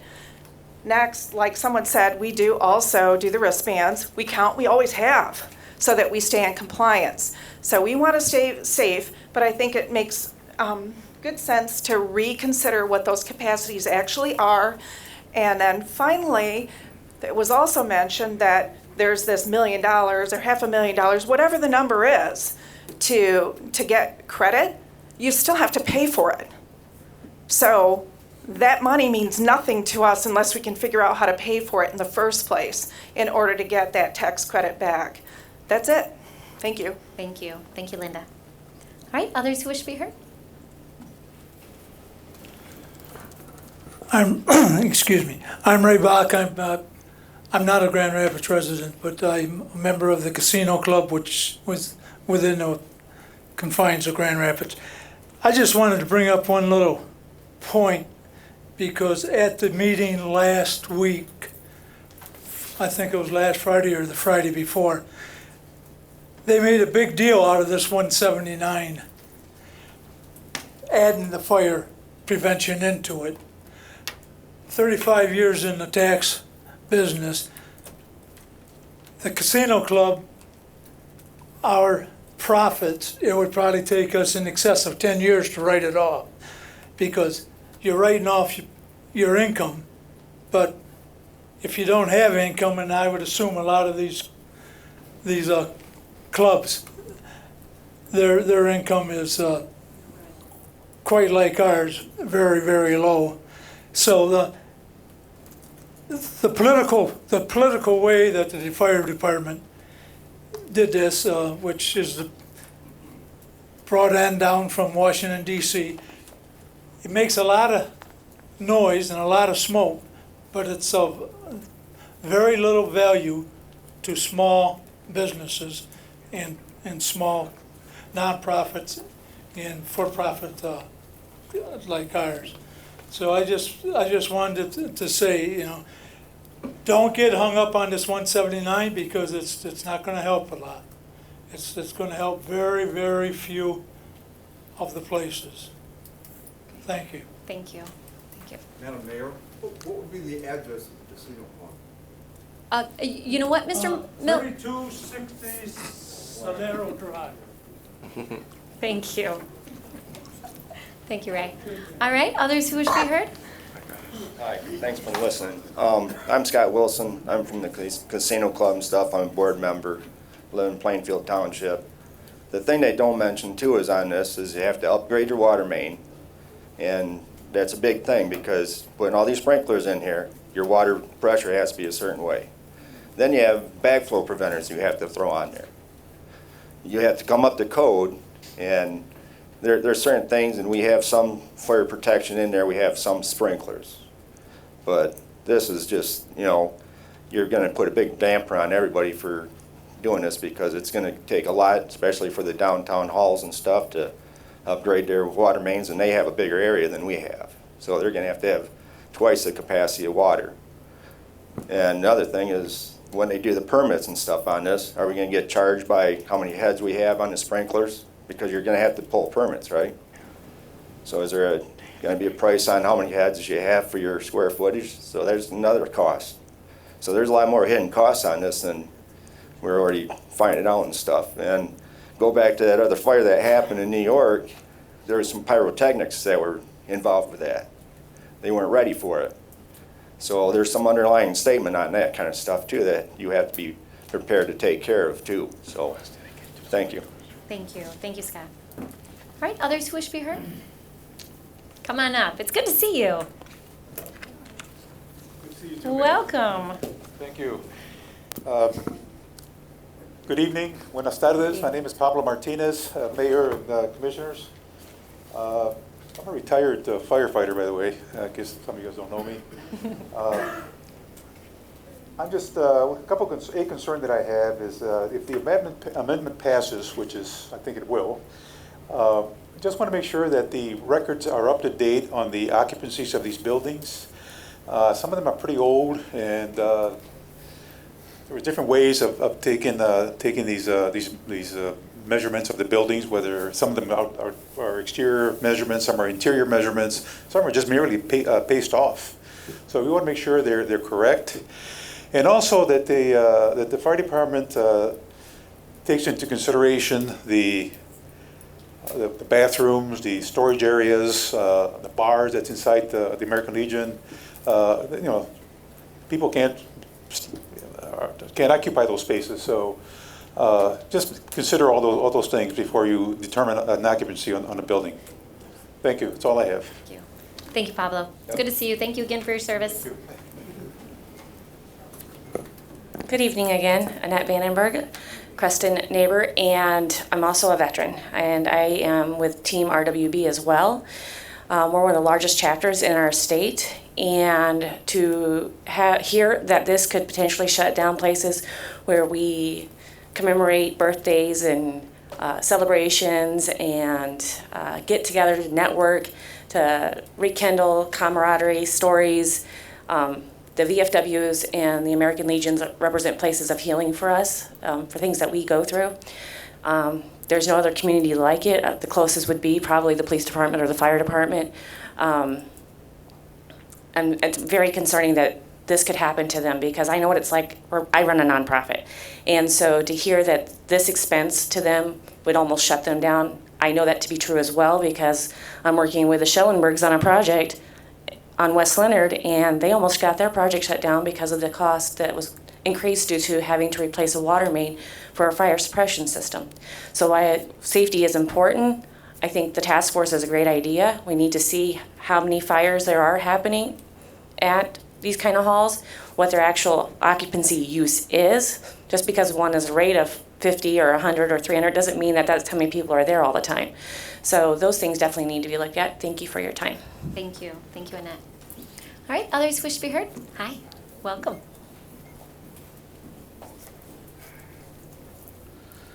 Hello, my name is Rich Balder. I'm from the American Legion Boat and Canoe Club.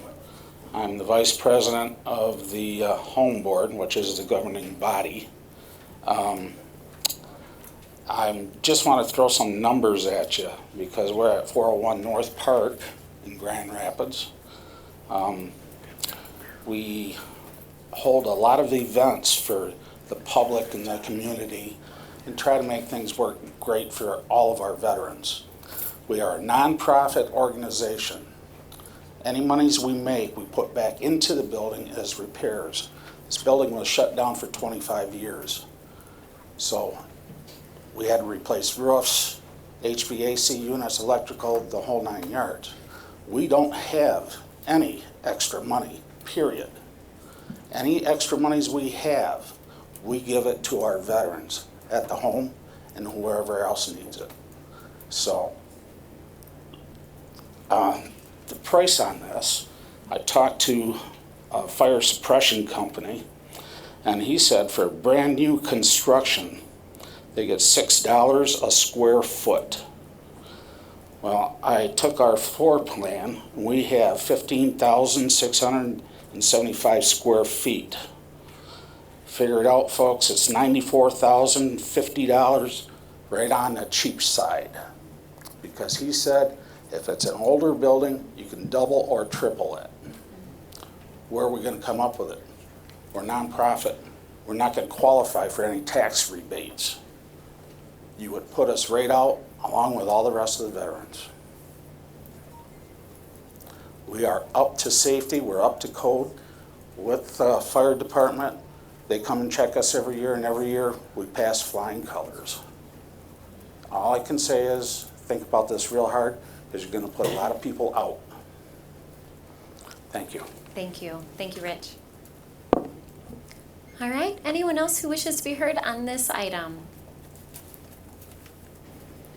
All right, Rick, can you maybe answer a question for me?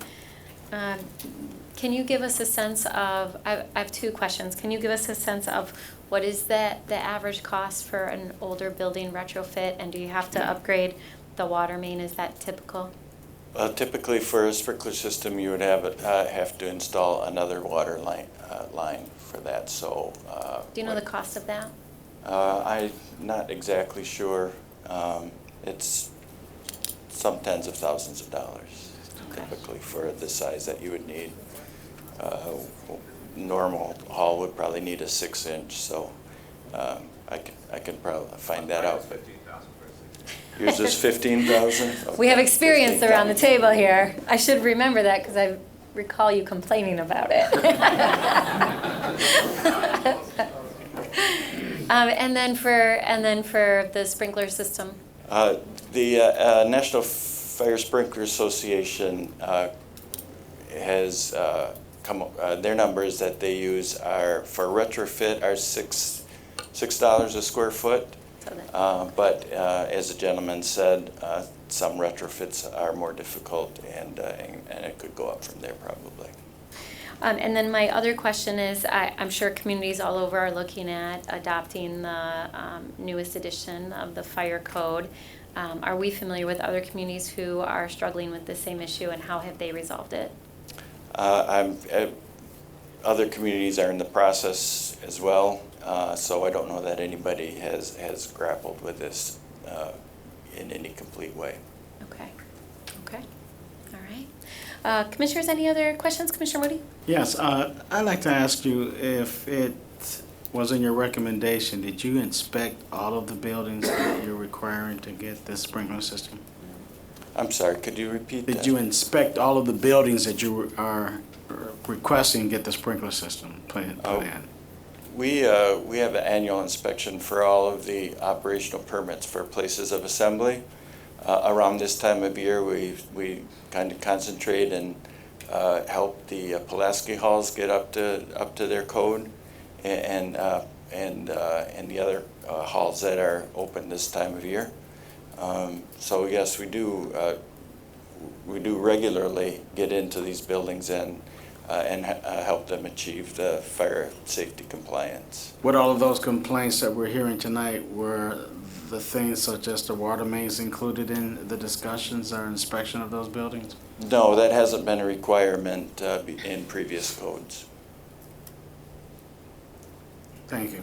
All right, Commissioner Lanier and then Commissioner O'Connor. Rick, thank you so much for presenting this evening. What's the harm in having some of the existing buildings grandfathered into, the level that they're at now, and then requiring newer builds to then have the sprinkler system? What do you see as the harm? Does it impact what you're trying to achieve with the International Fire Code in any way? Now, this is a recommendation that came out of disasters that have happened in the past, as many provisions of the fire code do happen as a reaction to tragic events. The NIST did a study on this particular one in 2003. They did a full-size mock-up with fire sprinklers, and temperatures never got to a point where it was dangerous or that people couldn't exit. There's just the concern, I think, from NIST that where people are consuming alcohol, sometimes the decision process isn't the same. And as we've heard tonight, people tend to exit the place they came in, not necessarily the nearest exit. So with older buildings especially, some of the exiting could lead to issues. That's the only reason. We didn't propose this to be included in the International Fire Code. It's the consensus of the fire service across the country, and as a consensus code, business people and as well as fire service people are responsible for including it in the code. Sure. Thank you. Okay, thanks. Good question, Commissioner. So what is the anticipated timeline for needing to adopt this? Is there a mandate that we have to adopt it by a certain point in time, or do we have some time to work with our constituents to try to learn more about this and figure out potential solutions? I don't know that there is a timeline. The amendment that's included in the proposal is the only language that's different from the fire code is the extension of 5 years. We could certainly use that 5 years to. But there's no mandate that we have to have we have to adopt these updates next week. We have some flexibility on when this has to come back to us to potentially adopt any change. The only issue that I'm aware of is that for us to achieve the ISO 1 rating that we're anticipating,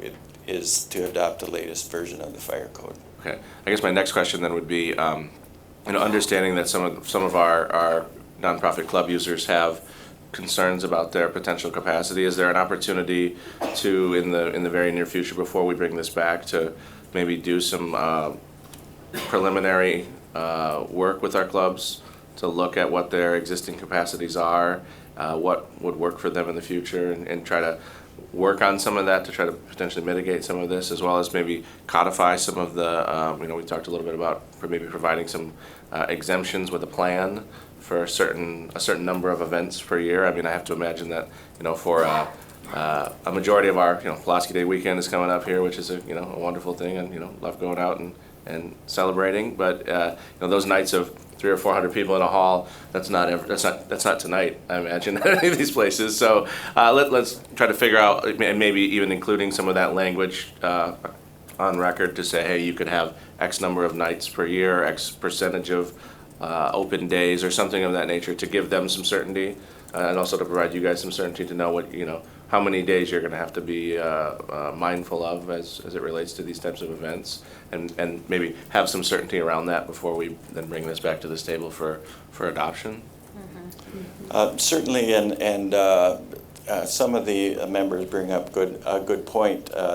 Some of these capacities were the capacities that have been there for a long time before my tenure, Right. obviously, and it may be a time to go in and relook at those. Okay, I would very much appreciate that. Thank you. Yeah, and then Rick, I'm also curious how many incidents we've had out of these 20 locations. I know many of them have been around for decades and decades, so I'm just Of the curious. existing ones, I'm not aware of any except for some kitchen fires and so forth that have happened over the years. I can get those exact numbers for you if you'd like, but I don't.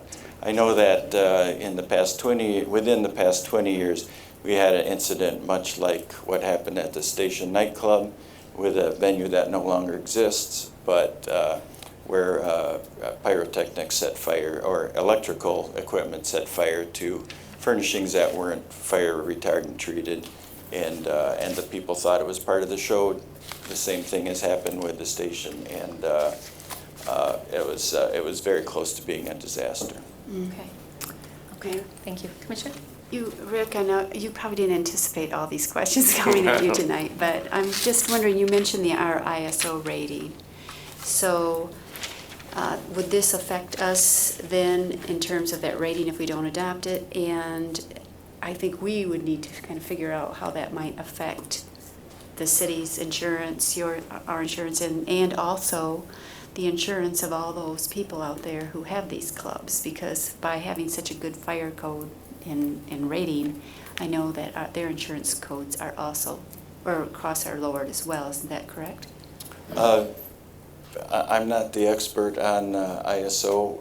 I believe that we provide the inputs, and the insurance companies come up with the rates that are going to be charged. Certainly, I don't think that, I know that one of the items that we needed to improve on was to have the latest fire code adopted. Okay.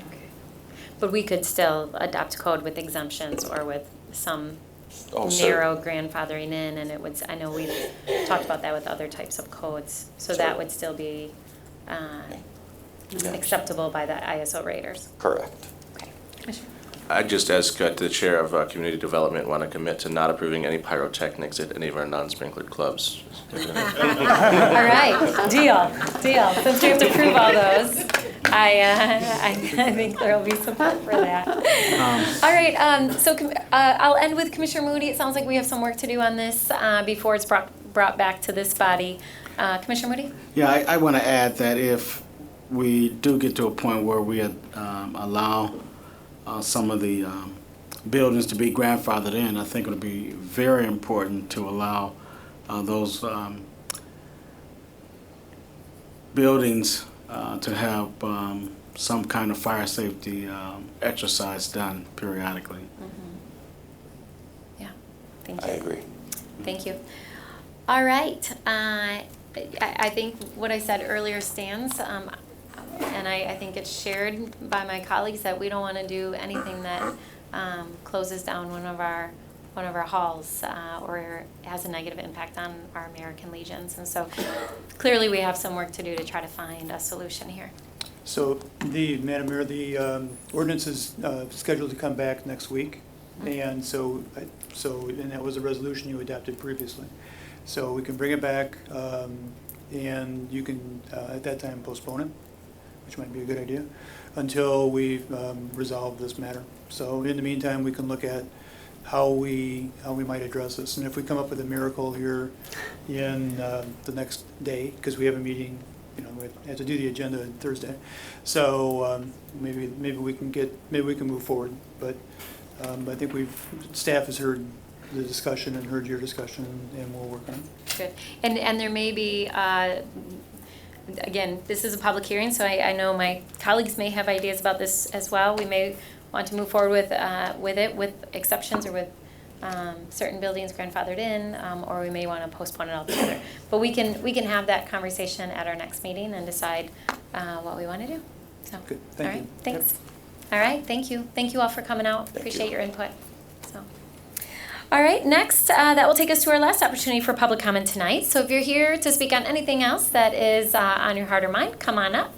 Same rules apply. We ask that you share your name, city that you live in, and you'll be given up to 3 minutes to speak. Hi, Hal.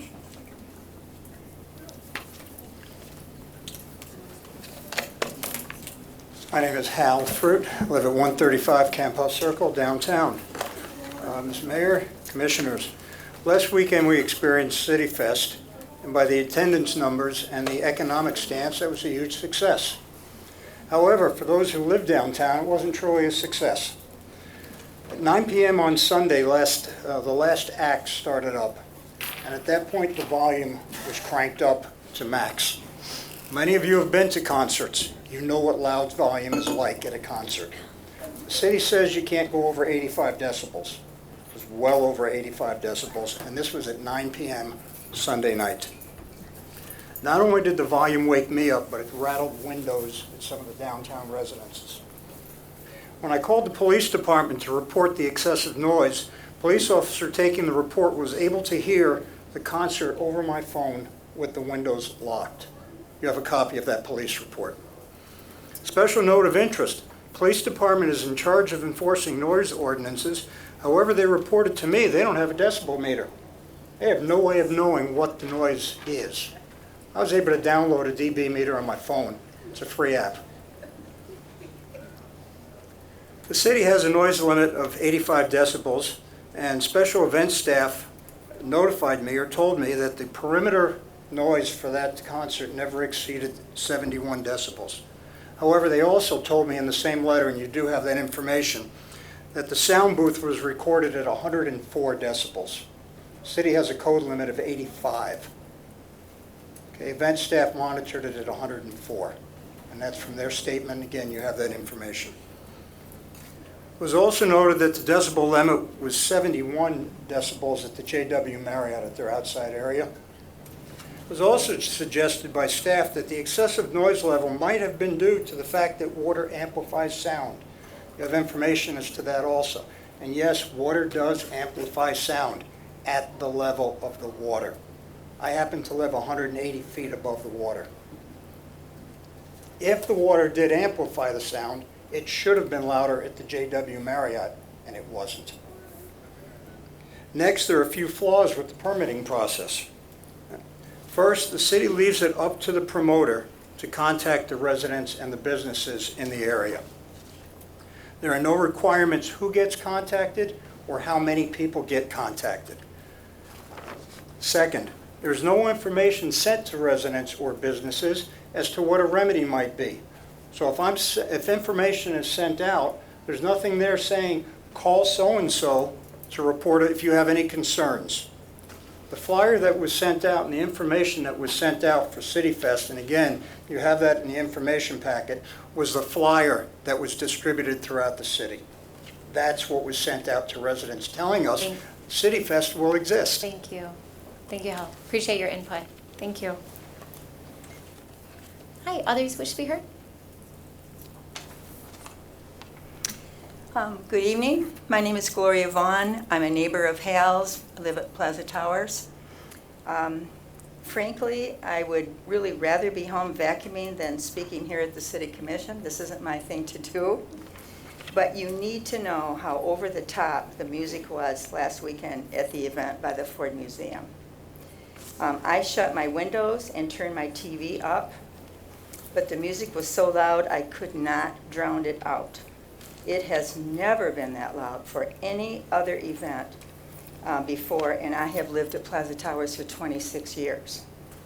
Several times I thought I would call the police, but never did, because I know this is the last event that Rich DeVos planned for the city of Grand Rapids, and out of respect for him, I didn't call. I should have. I think if Rich had been at my home to hear how loud it was, he would have been embarrassed. I heard on the news that this event will probably not take place again, but that isn't going to solve the problem if another group decides to hire the same sound people again.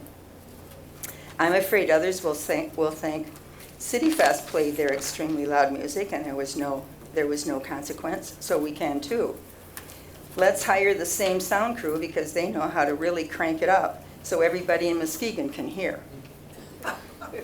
It seems to me that there are no consequences to any group that plays. They sign an agreement and are told to keep the sound below 85 decibels, but there's no one to keep them to that agreement unless someone is annoyed enough to call the police. There has to be a better way. I have a possible suggestion. Have a clause in the agreement that they sign that if the police have to come because of excessive noise, there is a fine on the first call. Don't give them a second chance because they should know how loudly they can play without breaking the agreement. I would suggest that the fine be significant enough so that it's not just a slap on the wrist. I respectfully leave the amount of the fine to your judgment, but I hope you can do something about this problem. Thank you for listening. Thank you. All right, others who wish to be heard?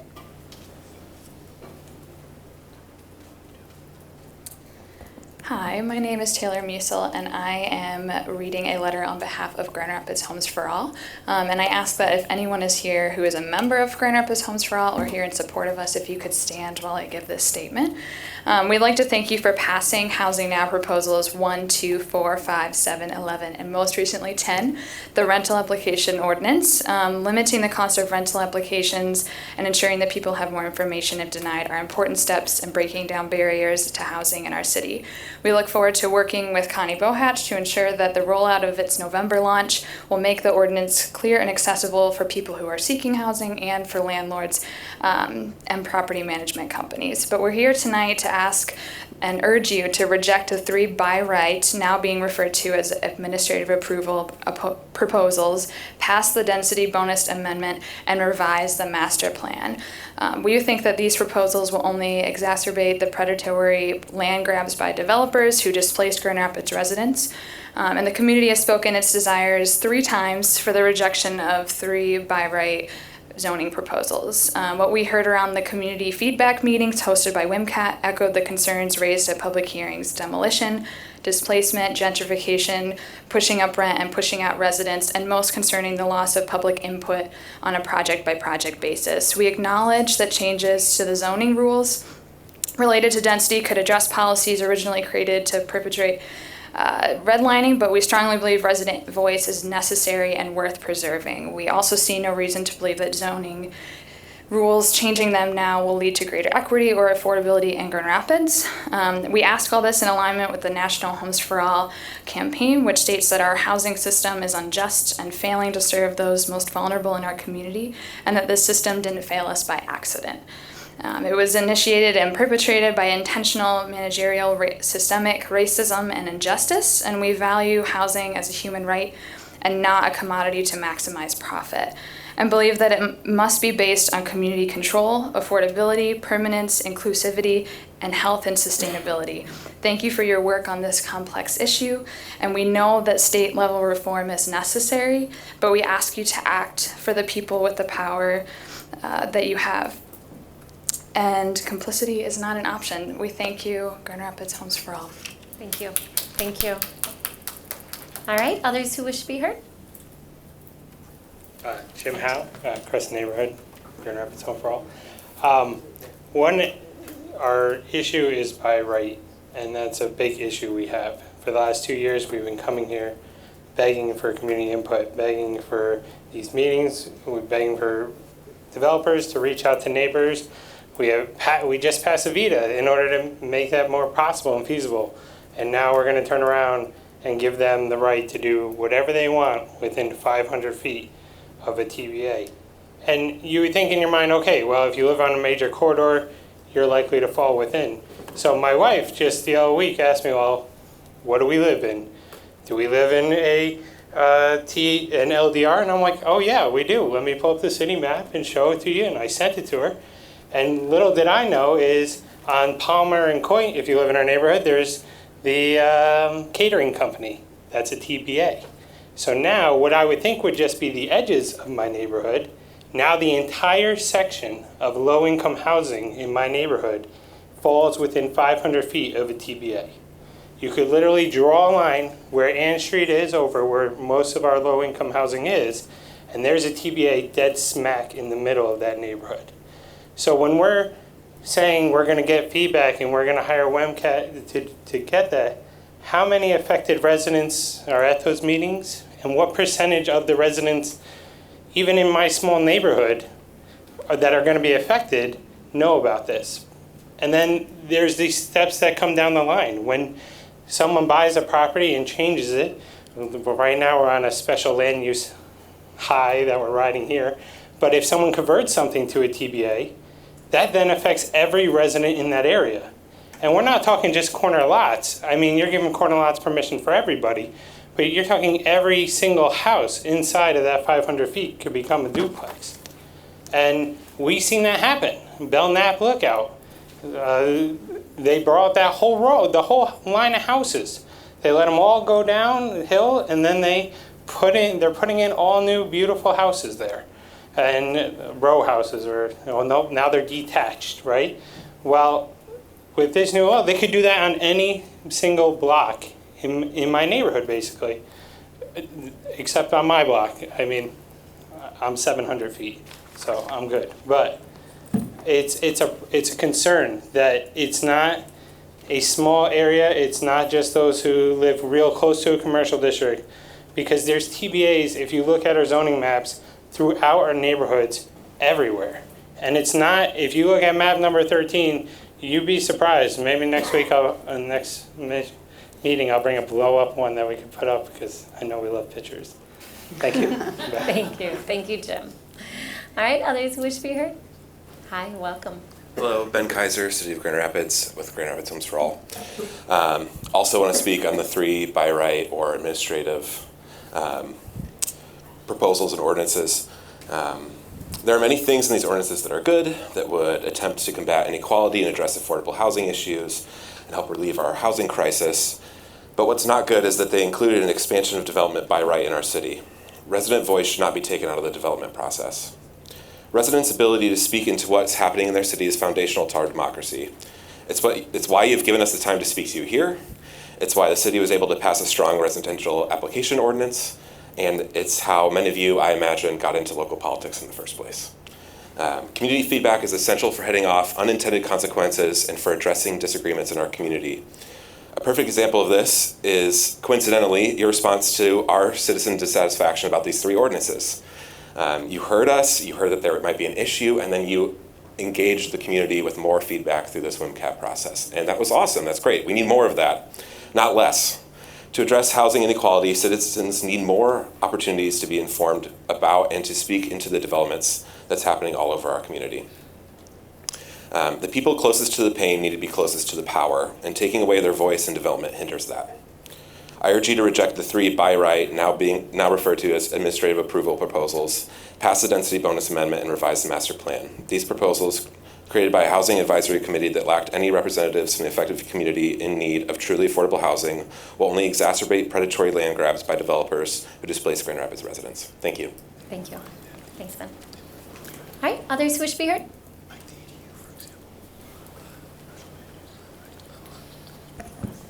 Hello, my name is Joyce Daniels. You guys have heard me and my things that I've talked about previously. Tonight I'm here to talk about the 3 amendments, the 3 for the by right. The neighborhood, I live in one of the neighborhoods that's going to be affected by it. My parents moved into that neighborhood years ago. They moved into that neighborhood unable to get a loan. They wound up buying the house on land contract. In order to move into that area, when I go back and research it, that area that they moved into, there's actually a form online that says that no Negroes live in this area. And they actually went through each neighborhood, and I'm sure a lot of people know about this. I found out about it today, but they worked years, put us through private schools. They worked, they paid their mortgages, they bought into that neighborhood because they liked the neighborhood. By right, when the investors or promoters or the people come in and want to change the neighborhood, regardless of what the input of the people that live in there, it's not fair. These people bought into this and paid for where they live because they liked where they live. All I'm saying is that by right word, when we went to the meetings, they said, oh, it doesn't mean what you think, but it meant enough for them to change the meaning of it or change the name of it. There's something that's not right. The by right, the neighborhood should have the right to say what's going to be there, or at least give them the opportunity to have a voice. That's all we're asking. Thank you. Thank you. Excuse me. Thank you, Joyce. Okay. Oh, What, nope, ma'am? wait. What neighborhood? I'm sorry. My name is Joyce Daniels, and I live in the Baxter neighborhood. Thank you. Thank you. Hi, welcome. I'm Marthea Daling-Jager. I'm from the Garfield Park neighborhood. I'd like to call your attention to parts of a letter that I sent to you earlier and remind you of the historical context for the 3 by right proposals under consideration and a grave concern regarding them. The City Commission's City Housing Advisory Committee was and is, in my perspective, a systemic racist stacked deck without any person at all from the affected community desperately needing truly affordable housing. This is morally wrong and un-American.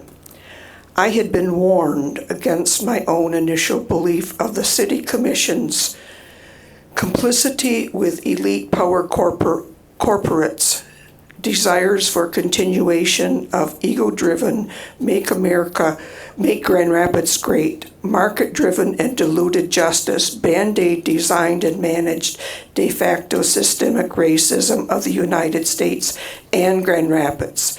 Such moral evils of which Grand Rapids is but an extension that made made America great, was begun before and with the 1400 papal decrees of doctrinal discovery of white privilege and white supremacy, dehumanizing, conquering of discovered peoples, resources, and free land, and the horrors of free labor of African American slaves. This racism has continued on through politically driven emancipation, Reconstruction, northern migrations from dehumanizing conditions, segregation, redlining, as we were just hearing, Jim Crow, post-World War II economic discrimination of African Americans, including veterans, war on drugs, that is intentional economic disenfranchisement and mass incarceration and systemic segregation of African Americans. All of this continuing on today, 2018, by the city's... My name is Martha Cooper. Y'all know me very well. I'm not going to speak on these proposals. We about beat those proposals to death. And basically, all that's come out of it is like a bunch of proposals, some meetings that were... It was amazing how few people, I know how many people are really caring about this issue of affordable housing. I'm going to say a few things, because I just run out of 3 minutes really fast. I have been coming up here and telling you about people living in motels, families. I can't believe it. When I went through homelessness after the housing market crash, I was in one for 3 months. That's without children. We have schools where children are homeless. They're living in motels. I found out, didn't know. I thought that was so horrible. That the state calls them housed. So there's no resources for them because they're adequately housed. That isn't like if they lost a voucher that the federal government calls it 30%, and when they went into expect, they wouldn't call it housed. So these people are caught between the city government, the state government, and the federal government. Federal dollars are coming in here to this city. We've got you guys saying 60% of AMI. Only AMI 10 years ago and what it is today is very different. So when you're applying, you talk about equity, but when you apply AMI at 60% of the city's income to Madison and Hall, or it's coming in down here now, we know that that's not going to do anything to stop displacement. It's not going to do anything to stop just gentrification. These are the things that the city residents care about. Your meetings aren't exactly your boards with the by rights. They're not including anybody from the city. You're acting like you want to get rid of people like me. You are causing gentrification over this housing now. Don't ever call something housing now when it ends up in this, which is just, it's an excuse for doing nothing. You have a fund with $50,000 or less in it. Over all the time, these developers, I read stories in the Grand Rapids Business Journal. So 2 years ago, the hole down there on Weston and I gotta work fast here because I get 3 minutes to speak while you guys are pushing people out for years. Now it's Sequia and Rockford that are gonna take that hole over and they're gonna put up 22 with $800 efficiencies. When 2 years ago, when they tore those buildings down, I don't care, I will not shut up. 2 years ago, they took it down and there was a developer who was going to put up what that neighborhood needed. Low income and affordable housing. Only he couldn't get the finances. But I'm really glad that you're resigning from the Brownfield Development credit because that is the biggest boondoggle I've ever seen. You giving that I'm going to movie adjourn screen this meeting if you... Adjourn the meeting.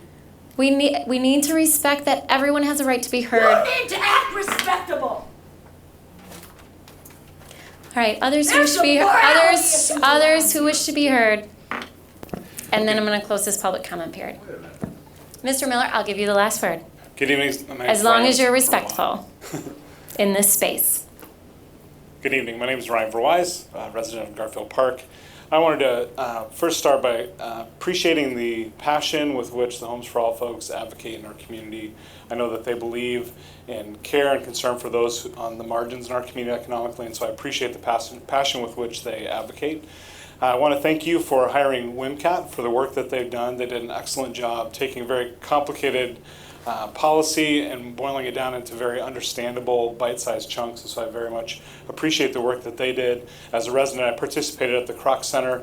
I thought it was well attended and that there was really a mix of both people who are still working to understand the complex policy changes, but also very supportive. So I know there's a vocal group that are in opposition still to those policies, but I want to assure you that there are folks who are not in opposition to those policies as well.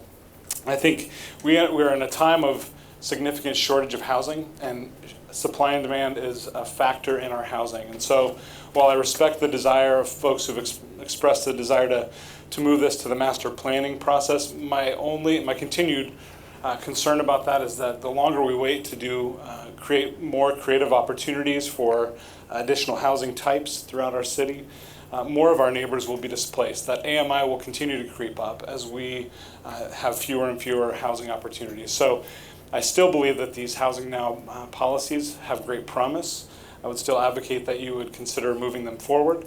One thing I would recommend, something I heard as I listened to our neighbors in the community, one of the greatest concerns was around the 500-foot, and I think it's Amendment 3, if I'm correct. And I would recommend that you look at that number. That was somewhat of an arbitrary number. There's no need for it to stay at 500.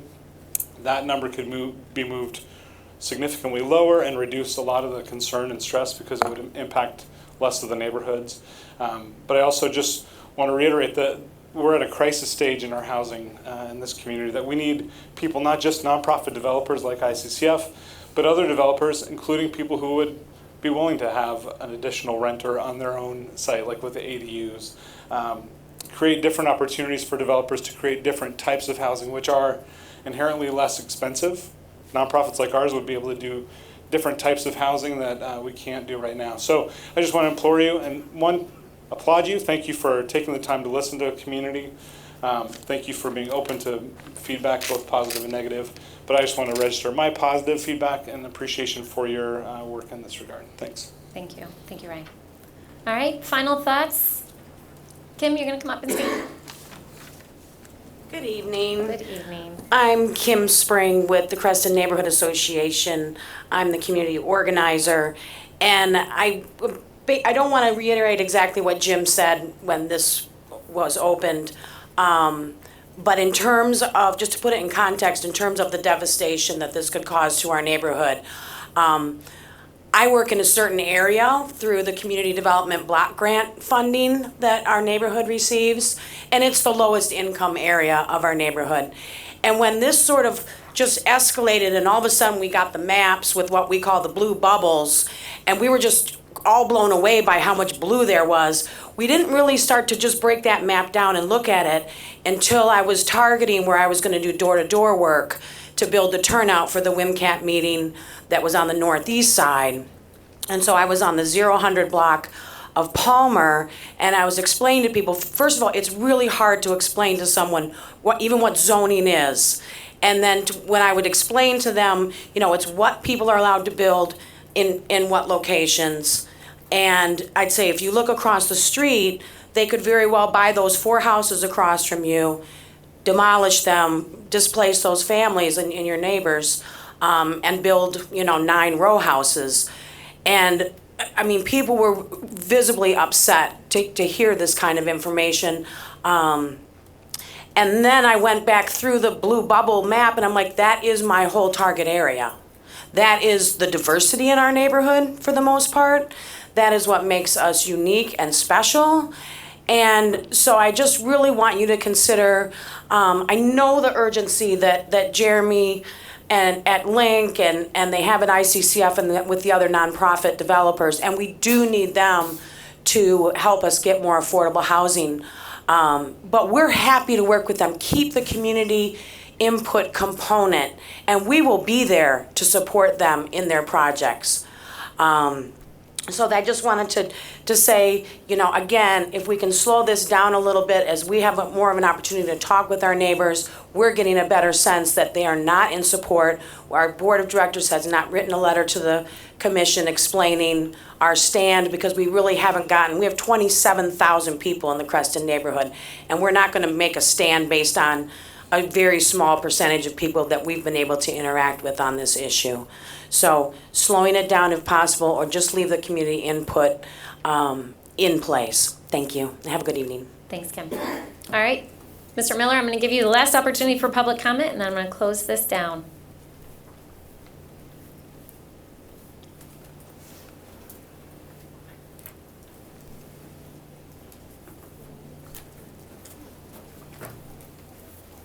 Well, thank you very much. That was the brilliant Kim Spring.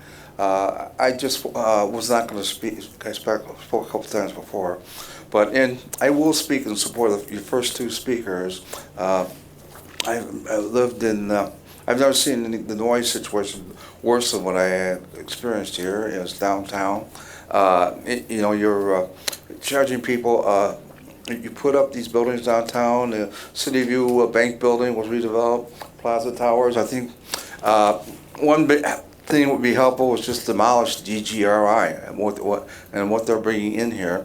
They prettified Veterans Park for over $1 million, knocked down 2 bus shelters plus the bus stop next door at Park Church. I mean, the noise level is just appalling. I've lived in a number of towns before, Paris 3.5 years, Madrid 2, Vienna 1, Cincinnati 4, San Antonio 3 months, a couple of weeks each in Tokyo and Berlin. Never experienced noise level worse than what we have right now downtown, and it's out of control. And I think that's one of the big new political pushes in Grand Rapids. We need a downtown wards alliance. I really like the old downtown alliance, the business leaders, or bottom-up leadership, and that noise level is really out of control. And if you charge taxes and so forth to tax-paying condo people, such as in Plaza Towers, and I've already discussed with people in Plaza Towers. They're starting to organize about the barbaric noise levels downtown. Thank you very much. Thank you, Mr. Miller. All right, I will now turn to my colleagues, and I'll start down here with Commissioner Repart.